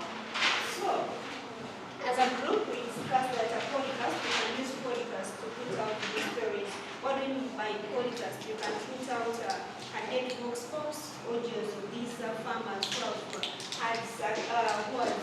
who have found successfully very smart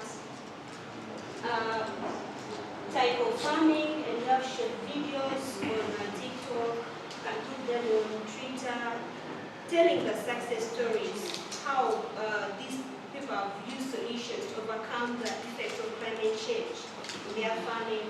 Also saying we can use documentaries, story narrations, the narrator story, as you also putting up a video showing how all this started up. We had photo essays. Well, we believed yesterday that photos can tell stories. So we did say, and start taking a photo from how this one has started from zero, then you can tell us how what came up, the plants in the garden, how they yielded, how much the person got, which methods the person was using. You can tell that through the photos. Also say the satellite imagery, that's the aerial observation. So just yesterday we talked about where I use the aerial view to view how these crops are faring in the garden, whether the solutions that they talked about in their farm, how they are faring. There are any additions you can also add to the group read, or if there's something also you left out as group read, you can also add. Otherwise, yeah, very good. Like, using imagery, and you compare the two images for 10 years before and 10 years now. And you show that this is a very powerful success story. This is how the area was. This is how it is now. And it shows green now. After 10 years, very good. And someone is adding that you also use Google Earth. Now Google Earth, yeah. So Google Earth is the one, the one you will go to software. You will say that you learn how to answer. You don't need to put too many.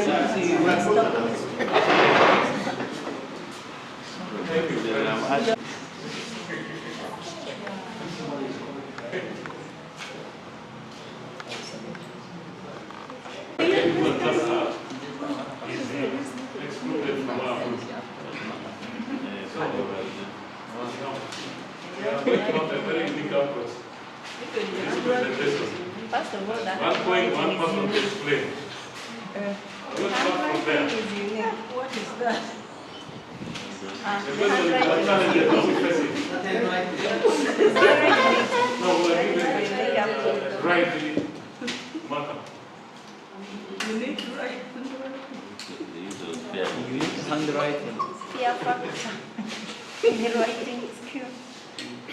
So our question is challenge is test when sourcing solutions-based stories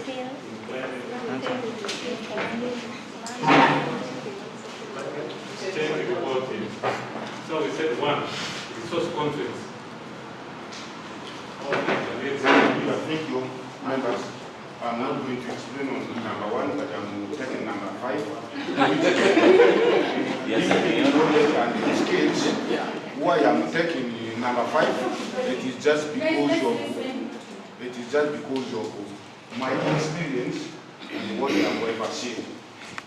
When you normally don't have what enough knowledge on what you want to get, you may either be overpowered by what? By the source. For example, I have a friend who was a journalist. When he went to interview a second guest, at the end the guest was also there asking him, do you have another question? How about if you could ask like this? So at the end she was stuck. And then also when you go to the skills, how do you start the what? The interview. Do you start with the questions up there, or you start by what? For me, normally I use the what? You first develop that relationship, romantic words.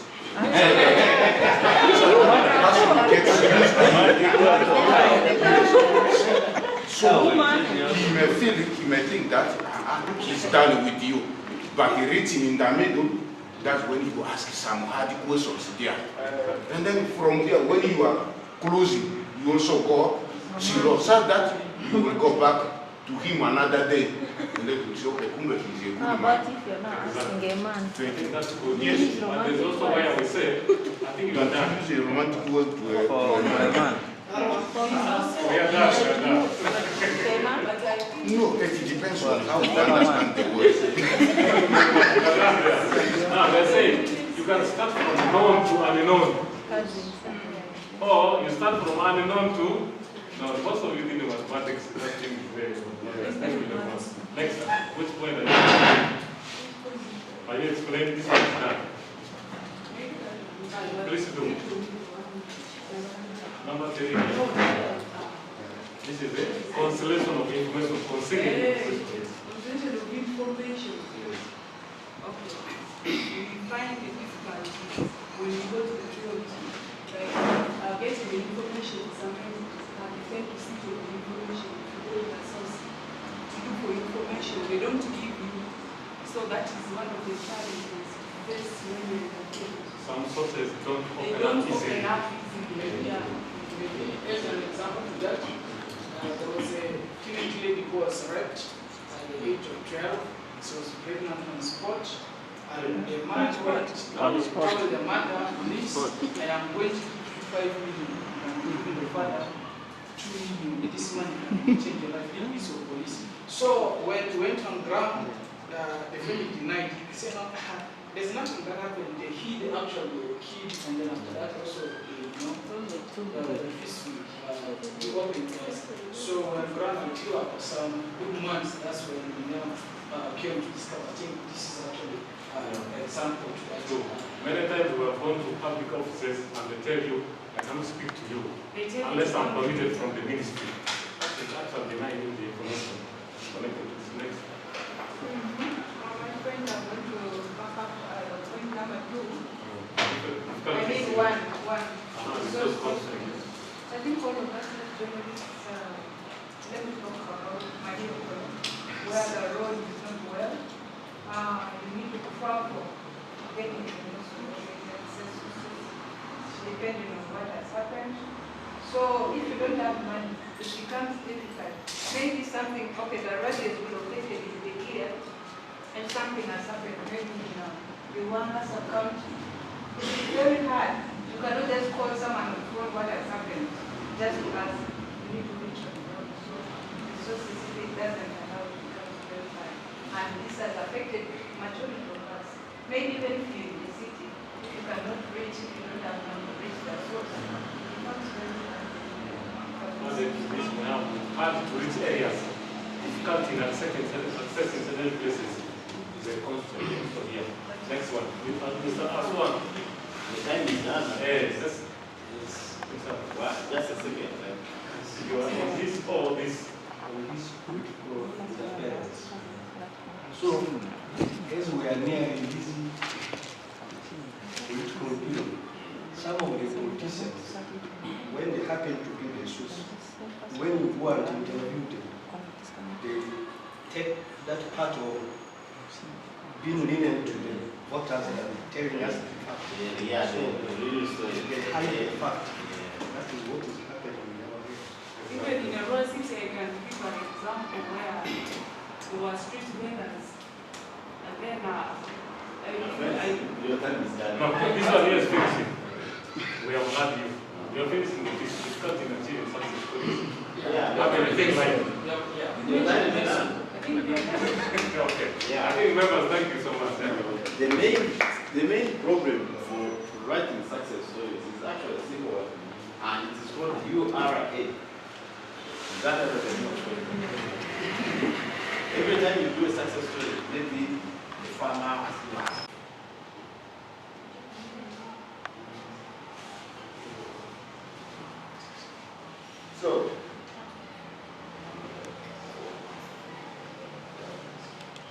So friends, where is my finger? Has to come from what you deliver. If I find that one of the things you're telling me is not true, then that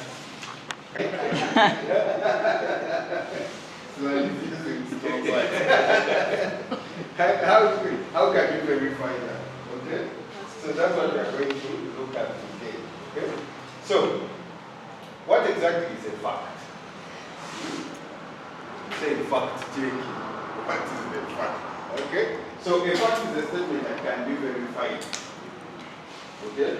If at all you can verify a fact. Yeah? For example, if you say you're this age, you bring your ID, you put it on the table. Okay? Of late, we don't approach women if they don't have IDs. For security to tell people that climate change is being caused by the sun.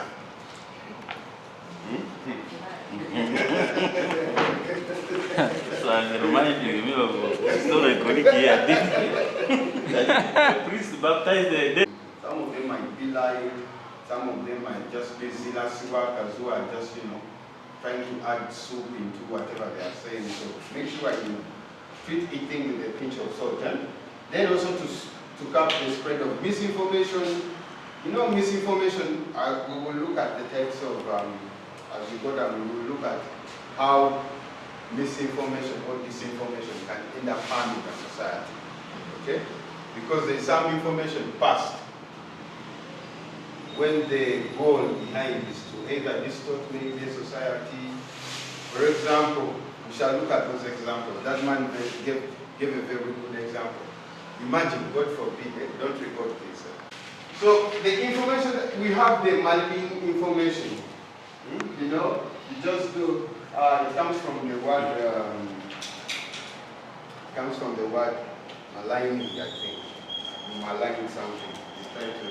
So this one is based on reality used with an intention to cause harm. Okay? Yes, it is right. But it is meant to do what? To cause harm. They align it with what is right, but with the twitch of what? Of making sure.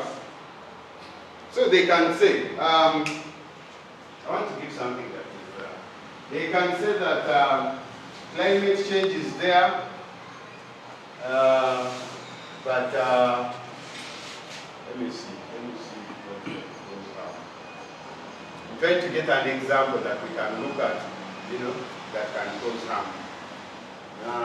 But anyway, just try to take it that way. It is real, but when you look at it,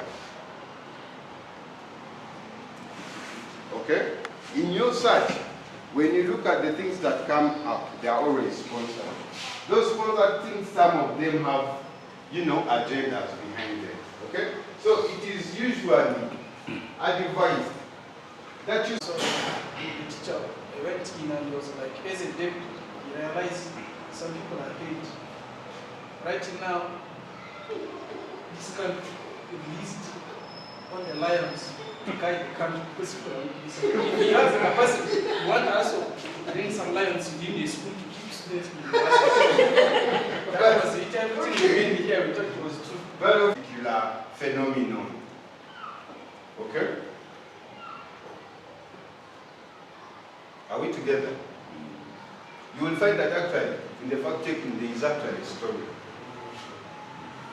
You try to fact check, okay? So we have for these ones, literally looks at political statements, those of what Trump says, what these UN people say, for example, what Putin will say, what Museveni says at the UN, those ones, mostly leaders and political figures, okay? Then we have snopes.com. For that one, conduct research on extension. You've seen an article, and now you want to really see, is this, research right, or is this paper right? Okay, so we are evaluating a news article, okay? Does the headline match with the content? Red paper, Andrew, you know how we used to Recently wrote us an article saying that 80% of married women in Arua are on the streets. It was 80% of the women on the streets are married. Yes. Hey, so, but here you see, so you start reading, someone is talking of women, in the pictures we are saying goats. Or someone is saying, so you see, there is a lot of mismatch, okay? Read their entire article before deciding to trust it. Or, note that the headlines are sometimes fabricated to grab their attention. Our food day.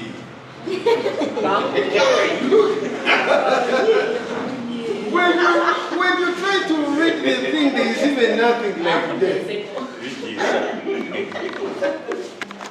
You get me? So, who is the author? Huh? So we all know LaPeja. LaPeja is a reporter. If you find something you know LaPeja, you will. So, this you already talked about in the morning. The historical and gender inequalities have affected how, to what extent girls and women are able to make decisions, how they're able to take action. For example, the way you say the maize could be here, but before you take... The science paper has been proven that it is wrong. They will list it there as one that has been put down. Okay?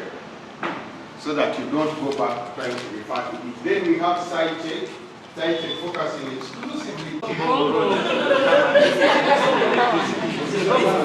That is Uganda.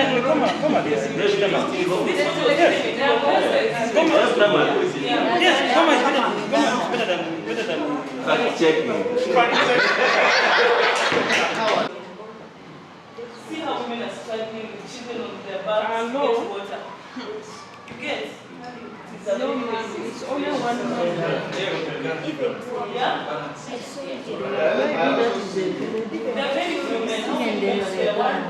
Very few. And there's actually a sort of the soldier was facing his way, right? And then high health risk from the effects of climate change. For example, if you're a woman, and then I don't want to give you fake news. Let me check here. Kenya, I know a very young girl. She's about 24 now, but she started female activism, I think, in high school. But around 19 years, she got into a sexual scandal with an older guy who is also a celebrity in Kenya.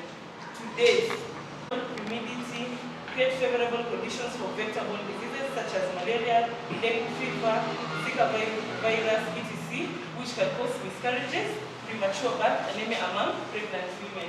So you can see, once such things come up, are more prone to happen when there are climate change. There is intense climate changes or intense adverse climate effects, and women are majorly affected, especially communities where they are not very well empowered, then they are bound to be affected. Then we also have seen instances where women speak for the others. Now, question 2. How do gender dynamics affect decision making in agriculture? Here, I know there's a problem in the grammar here for a bit. How do gender dynamics affect decision making in agriculture here? The way you were saying during planting is generalized. So we taught by this, they can access information through community dialogues or barazas, and by doing this, you can also, have some documentaries concerning the environment or anything alarming the community that you can play for them to see or audience, and they can hear, and also educate them on some kind of issues in the community. Then you also have radio programs basing on what you want the community to understand. It may be refugees or the host community.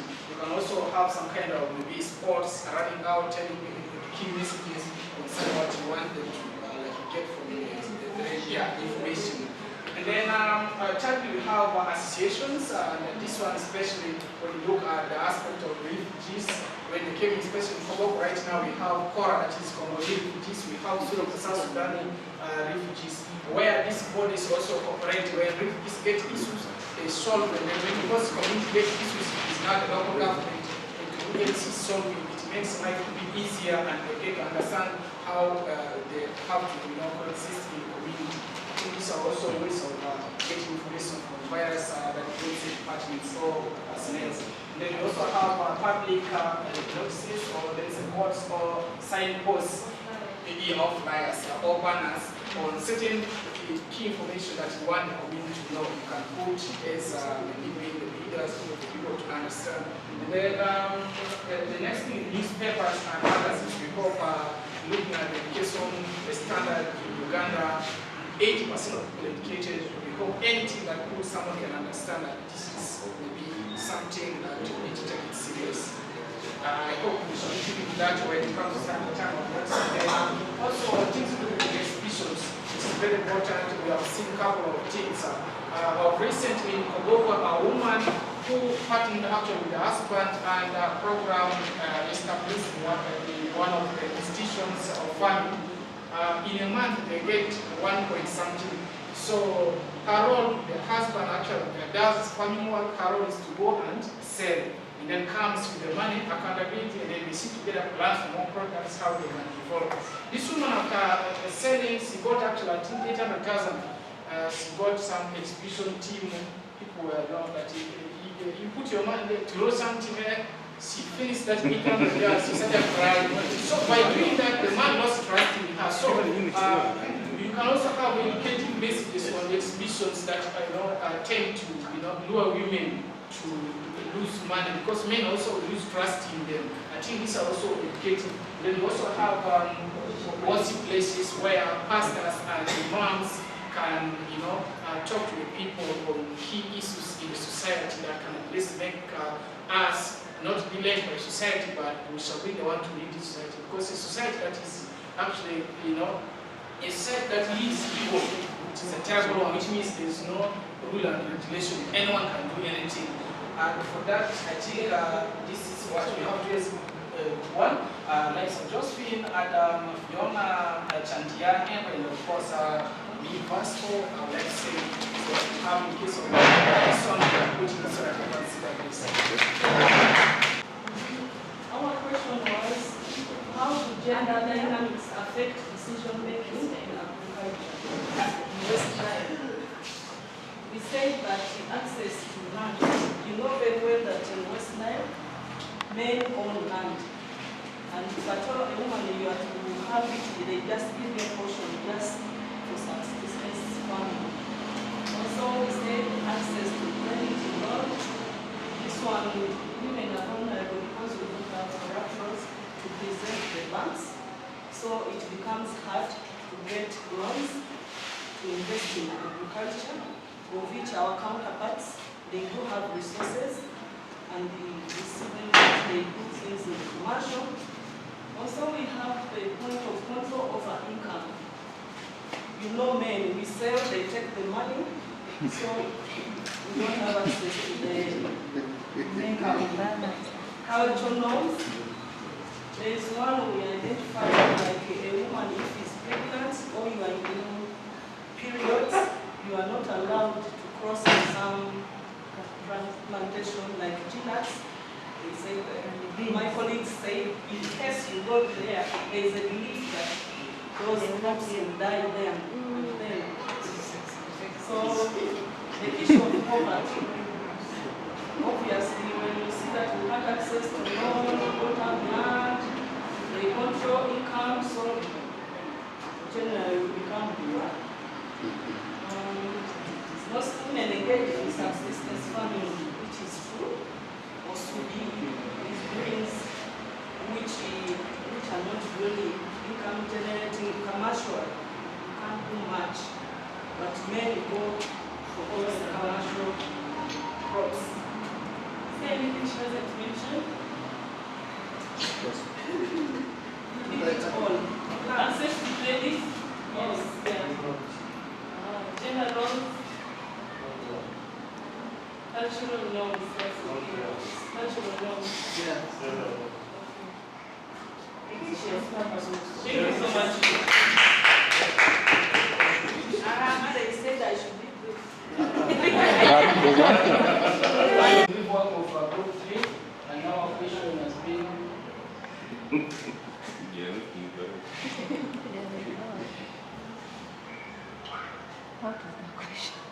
they should highlight the efforts and innovations in adopting climate change. These are women-led efforts or innovations.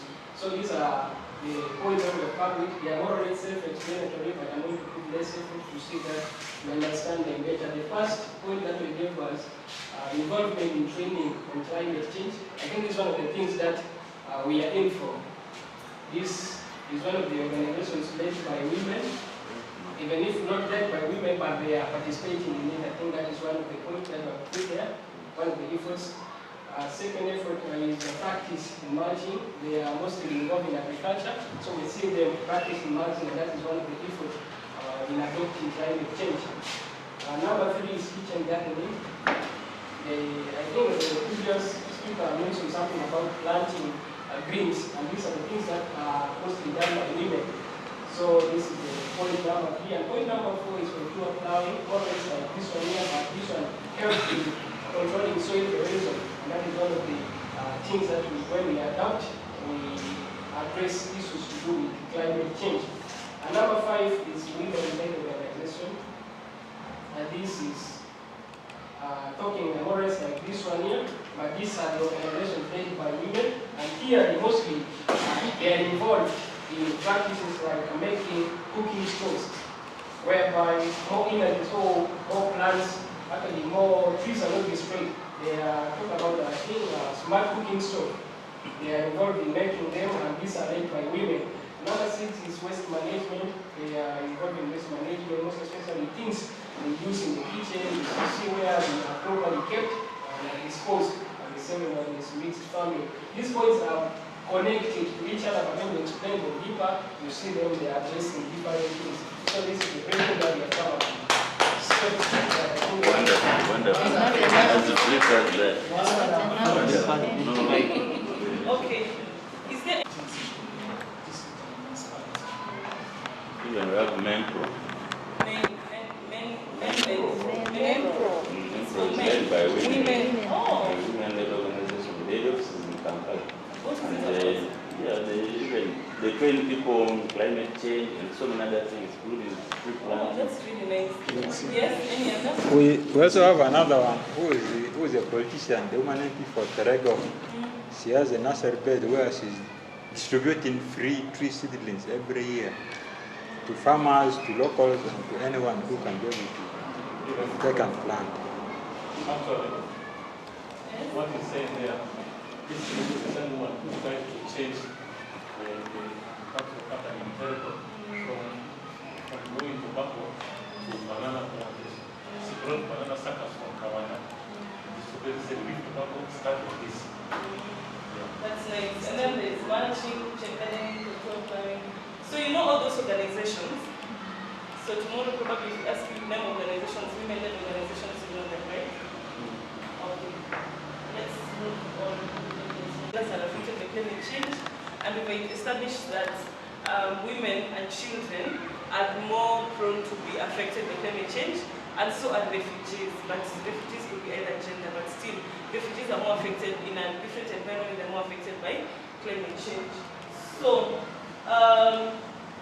before we go to here, do you know, before I give you my points, could you please give me some points you know of how to include women for so long?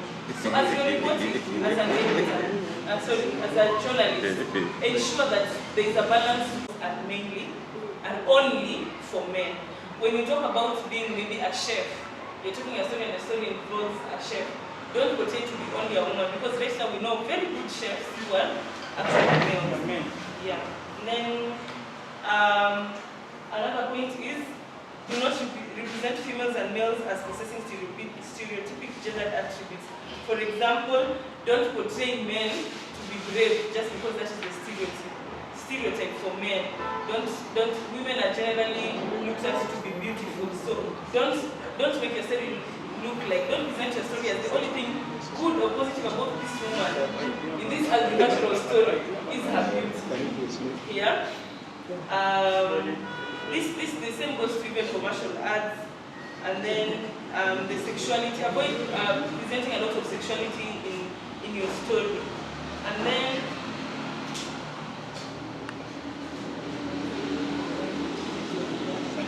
number 3, use gender-sensitive language. This means avoid language that is exudes or offends one gender as opposed to the other. Gender-sensitive language. Can someone give me an example of gender-sensitive language? For example, you're giving a story and all you're saying is chairman, chairlady, watchman, house girl. You get? It's everything is just man. Mankind, yes. Man-made. Use artificial instead of mankind. Use chairperson instead of chairman or chairlady. You get? Yeah, things like that. And then do not avoid using the word man as a generic term to refer to both male and female. Instead, use human or humanity. When describing a job or a career for both men and women, that's what I've talked about. Avoid language that omits or patronizes one gender against the other, or trivializes them. For example, don't use a word like little lady, black beauty. You get? And also, I think the women should also avoid the stereotype of saying men are naturally ugly. They are born. Are you handsome? They are born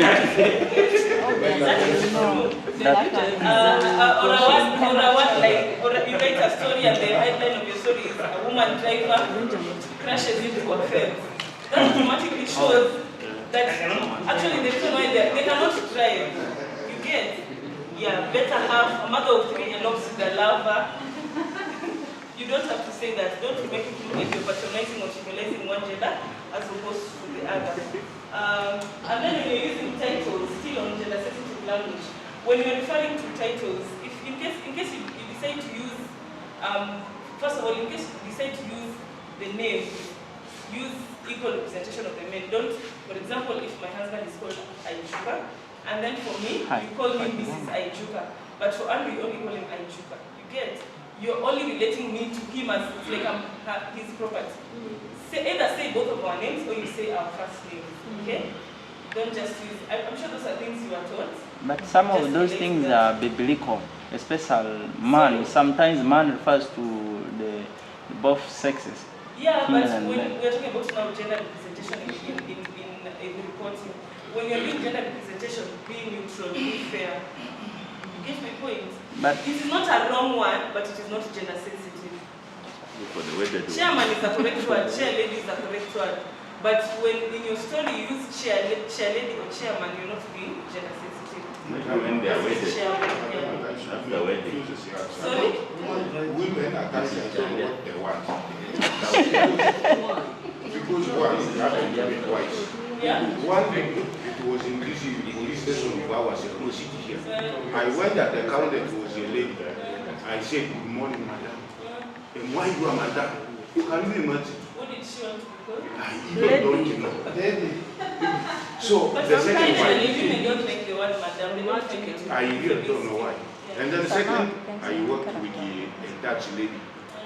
When I said, morning, madam, she said, I told you, stop calling me madam. I don't know. Myself also don't like people. I really don't know. It confuses just me. call someone by their name of good morning. Yeah. Madam is very good service. you're owning her. Okay, so that's how we're going to in case you decide to use guys, let's move. In case you decide to use titles, be consistent, not for women. For women, don't always use miss, and for the man you only say Andrew Aijuka. If you decide to use titles equally. If you decide you're not using titles, use them equally. If you're using the first name, use the first name equally. If you're using the second name equally, be consistent through your story. Don't keep changing, don't keep shifting. And if you're writing a story about a woman, you don't necessarily have to say, Ansalem, wife to Vasco. We don't need those details. Just tell us, Ansalem, ABCD. It's going to happen. Yeah. It's going to happen. It makes her look like a good enough, both of them are single. Yeah. Alafu, the other one is single. Video organizations. This is not directly within your control, but this is something that women have really been championing for, especially women in media, to ensure that there is representation of women in the media houses, both men, like equal representation of both men and women in the media. This is generally in all aspects, ownership, business, etc. And then number 5, provide examples of how. And then number 6, positioning, placement of positioning of stories. Different positions in placement attract different attention or action if at all any. So if like the first 5 pages, usually they attract a lot of attention compared to the other stories, you get? So if you decide the first 5 stories, at least one page of it, the way you portray women or woman or women on one page should be equal to the other side when you're portraying a man, and vice versa. If you're talking about a successful female story, at least the next one talk about a successful male story. Don't put only successful male stories at the first pages, then for women successful stories you put behind where no one even next to obituary. Balance them out. Okay? So this is just, I've left the other blanks so we can fill in. How to ensure gender reporting, number 1, set clear objectives. As you're going to the field to report, what are you looking at? You can have an objective of going to talk to so and so, so and so, so and so. Maybe a woman who is taking care of the garden, or a woman who has taken the produce to the market to sell, and a man who is actually tilling the land. Like, represent your sources well. There are also instances where people like, sorry? Yeah, gender and I hope that you understand. And then desire that gender-sensitive data collection process that I've already talked about. See how you're going to balance your gender as you collect data. Then ensure ethical and inclusive practices. You know ethical practices in interviewing, right? And data collection. You cannot force someone to give information if they don't want, if they're not willing. During the interview, if they wish to withdraw, they have a right to withdraw. You can't force them to receive all those ethical practices. And then make recommendations based on the situation. If the situation, you've done a story and you can clearly see that this agricultural story in WestNile, women are more disadvantaged, or men are more disadvantaged, give a recommendation that is going to support whichever gender you feel has been disadvantaged. Don't exclude either of the two. Then the basic things that I didn't mention here, but there's a few things to do with photography, how you even portray women on the photographs you take. Be careful to take photographs of women that only show their boobs, their behind, you know, such small things.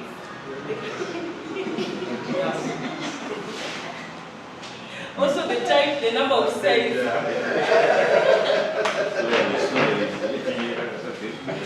So both women and men should be given equal representation as they tell these stories. Yeah? This includes the number of times you. We also have these are the set. I will come back to the journals later.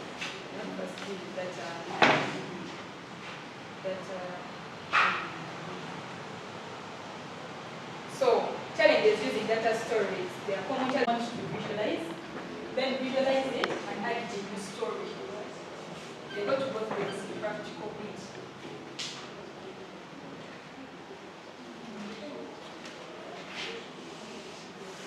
So yeah, I earlier explained to you, I think on Monday, that InfoNile will do data-based stories. All our journals have an aspect of data journalism. Their stories. One of the stories that was produced is this one, Search Drive. You guys can go on our website. Friends say sometimes you can call them not because you want a story, you just want to build a relationship with them. And most times assure these people that you protect their identity. Then sometimes when they give us the data, give your friend his name. The next thing you know, they will know that you're going to get. For example, you've always asked when you're doing things with the environment, like I've said, where do you find data for environment? Or where do you find data for climate change? Where do you find data for agriculture? I've mentioned one, UBS, the Uganda Bureau of Statistics. I don't want to use the abbreviation, it's called the Uganda Bureau of Statistics. It's a government entity, it's a government site. So we believe that their data is credible enough for us to get whatever data that we want. And always credit use. Sometimes the statistics from government is wrong. But if you credit, if you attribute, you remove yourself from the burden of being, of being said that, yeah, you then say this or what, or something like that.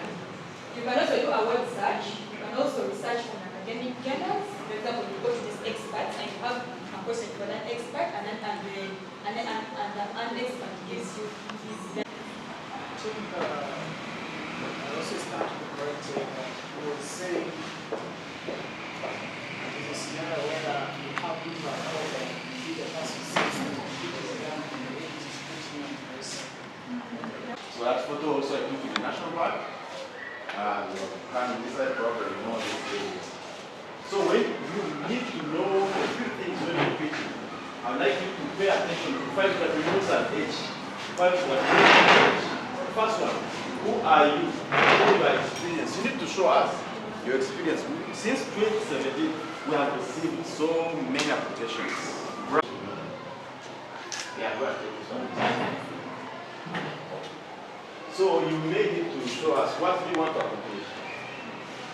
What are you going to do? Is it doable? That's what we look at. In most cases, when you are going through your pictures, can you do it? Or you want to do a story that covers the whole district, and you want to do it in one week, which is not right. So that's what I think you know. What is your focus? Some of you guys do not have a focus. You want to do climate smart agriculture stories, but you have no focus. You're focusing on that, on the beans. Are you focusing on the soils, for example? Are you focusing on simple stuff? You can never do everything. The theme. There are some of you, of course, I told you about climate smart agriculture, but you may need to think about the theme. Is it what we want? When we are generally talking about climate, there are still other fields in climate. For us, we chose to fund you guys to do stories on climate smart agriculture. So don't open it down to other parts of it. Yeah. Do homework before applying. Your goals versus their activities. We expect you to do short stories, not long investigations. So we'll give you money, but we want you to, at least your stories to have been published by the end of this month. You can do it, isn't it? Yeah, you can do that. We'll give you fund, we'll give you money, and you end the project and do other projects. You have some other stuff that you want to do. Don't waste time. You get it? So our time is at the end of this month we should have published. This one also also that one. Why do you want to do this story? It's very important. Why do you want to do this story? Think about why do you want to. Remember what we were talking about, community suffering, you want to make sure you inform them, or there is something that is happening, you want to come in and support. If someone, for example, did a story on mental health for those who have granted and failed to address it, why does he want to do that? He wants to do that, make sure he supports communities, people how to adapt, and also for properly that a very big time will make progress as a result of climate change. Why now and not tomorrow? You guys know. Why should you do that story now? There are so many reasons, but for you to answer why now, it means that the impact on the community, we want to see that in your story. Where, the target area, your target area versus their target area. Our target area is in this region. Let us not think about getting out and going to other areas. How have you been covering this before? It's important. We want to see if some of you guys have been in this field. It is extremely hard to move from climate, move from entertainment. For example, if you're an entertainment guy and you want to show us, and then we know that this is the next part. Sources already is not going to waste our time. How have you been covering this? You can show by giving us samples. Some funders prefer collaboration. I don't know if some of you guys want to collaborate, we will open the camera. You can collaborate, but we will pay you per individual, not per piece. You can say purchase you want to do a story with someone from one, and this is what we are going to do. Stuff like that. Can be one. How are you going to work on this specific? How do you intend to work on this story? This specific. Show strength of your investigation. Detail how you will carry out your project. It's very important. How do you want to do that? You just give paragraphs at the end. Show how you want to work on the campaign. So what you do, I want to take you to I want to take you. This is the last slide. You already have this one, isn't it? Yes. You already have this one. And remember what I told you, how you can do it. Let's have one page.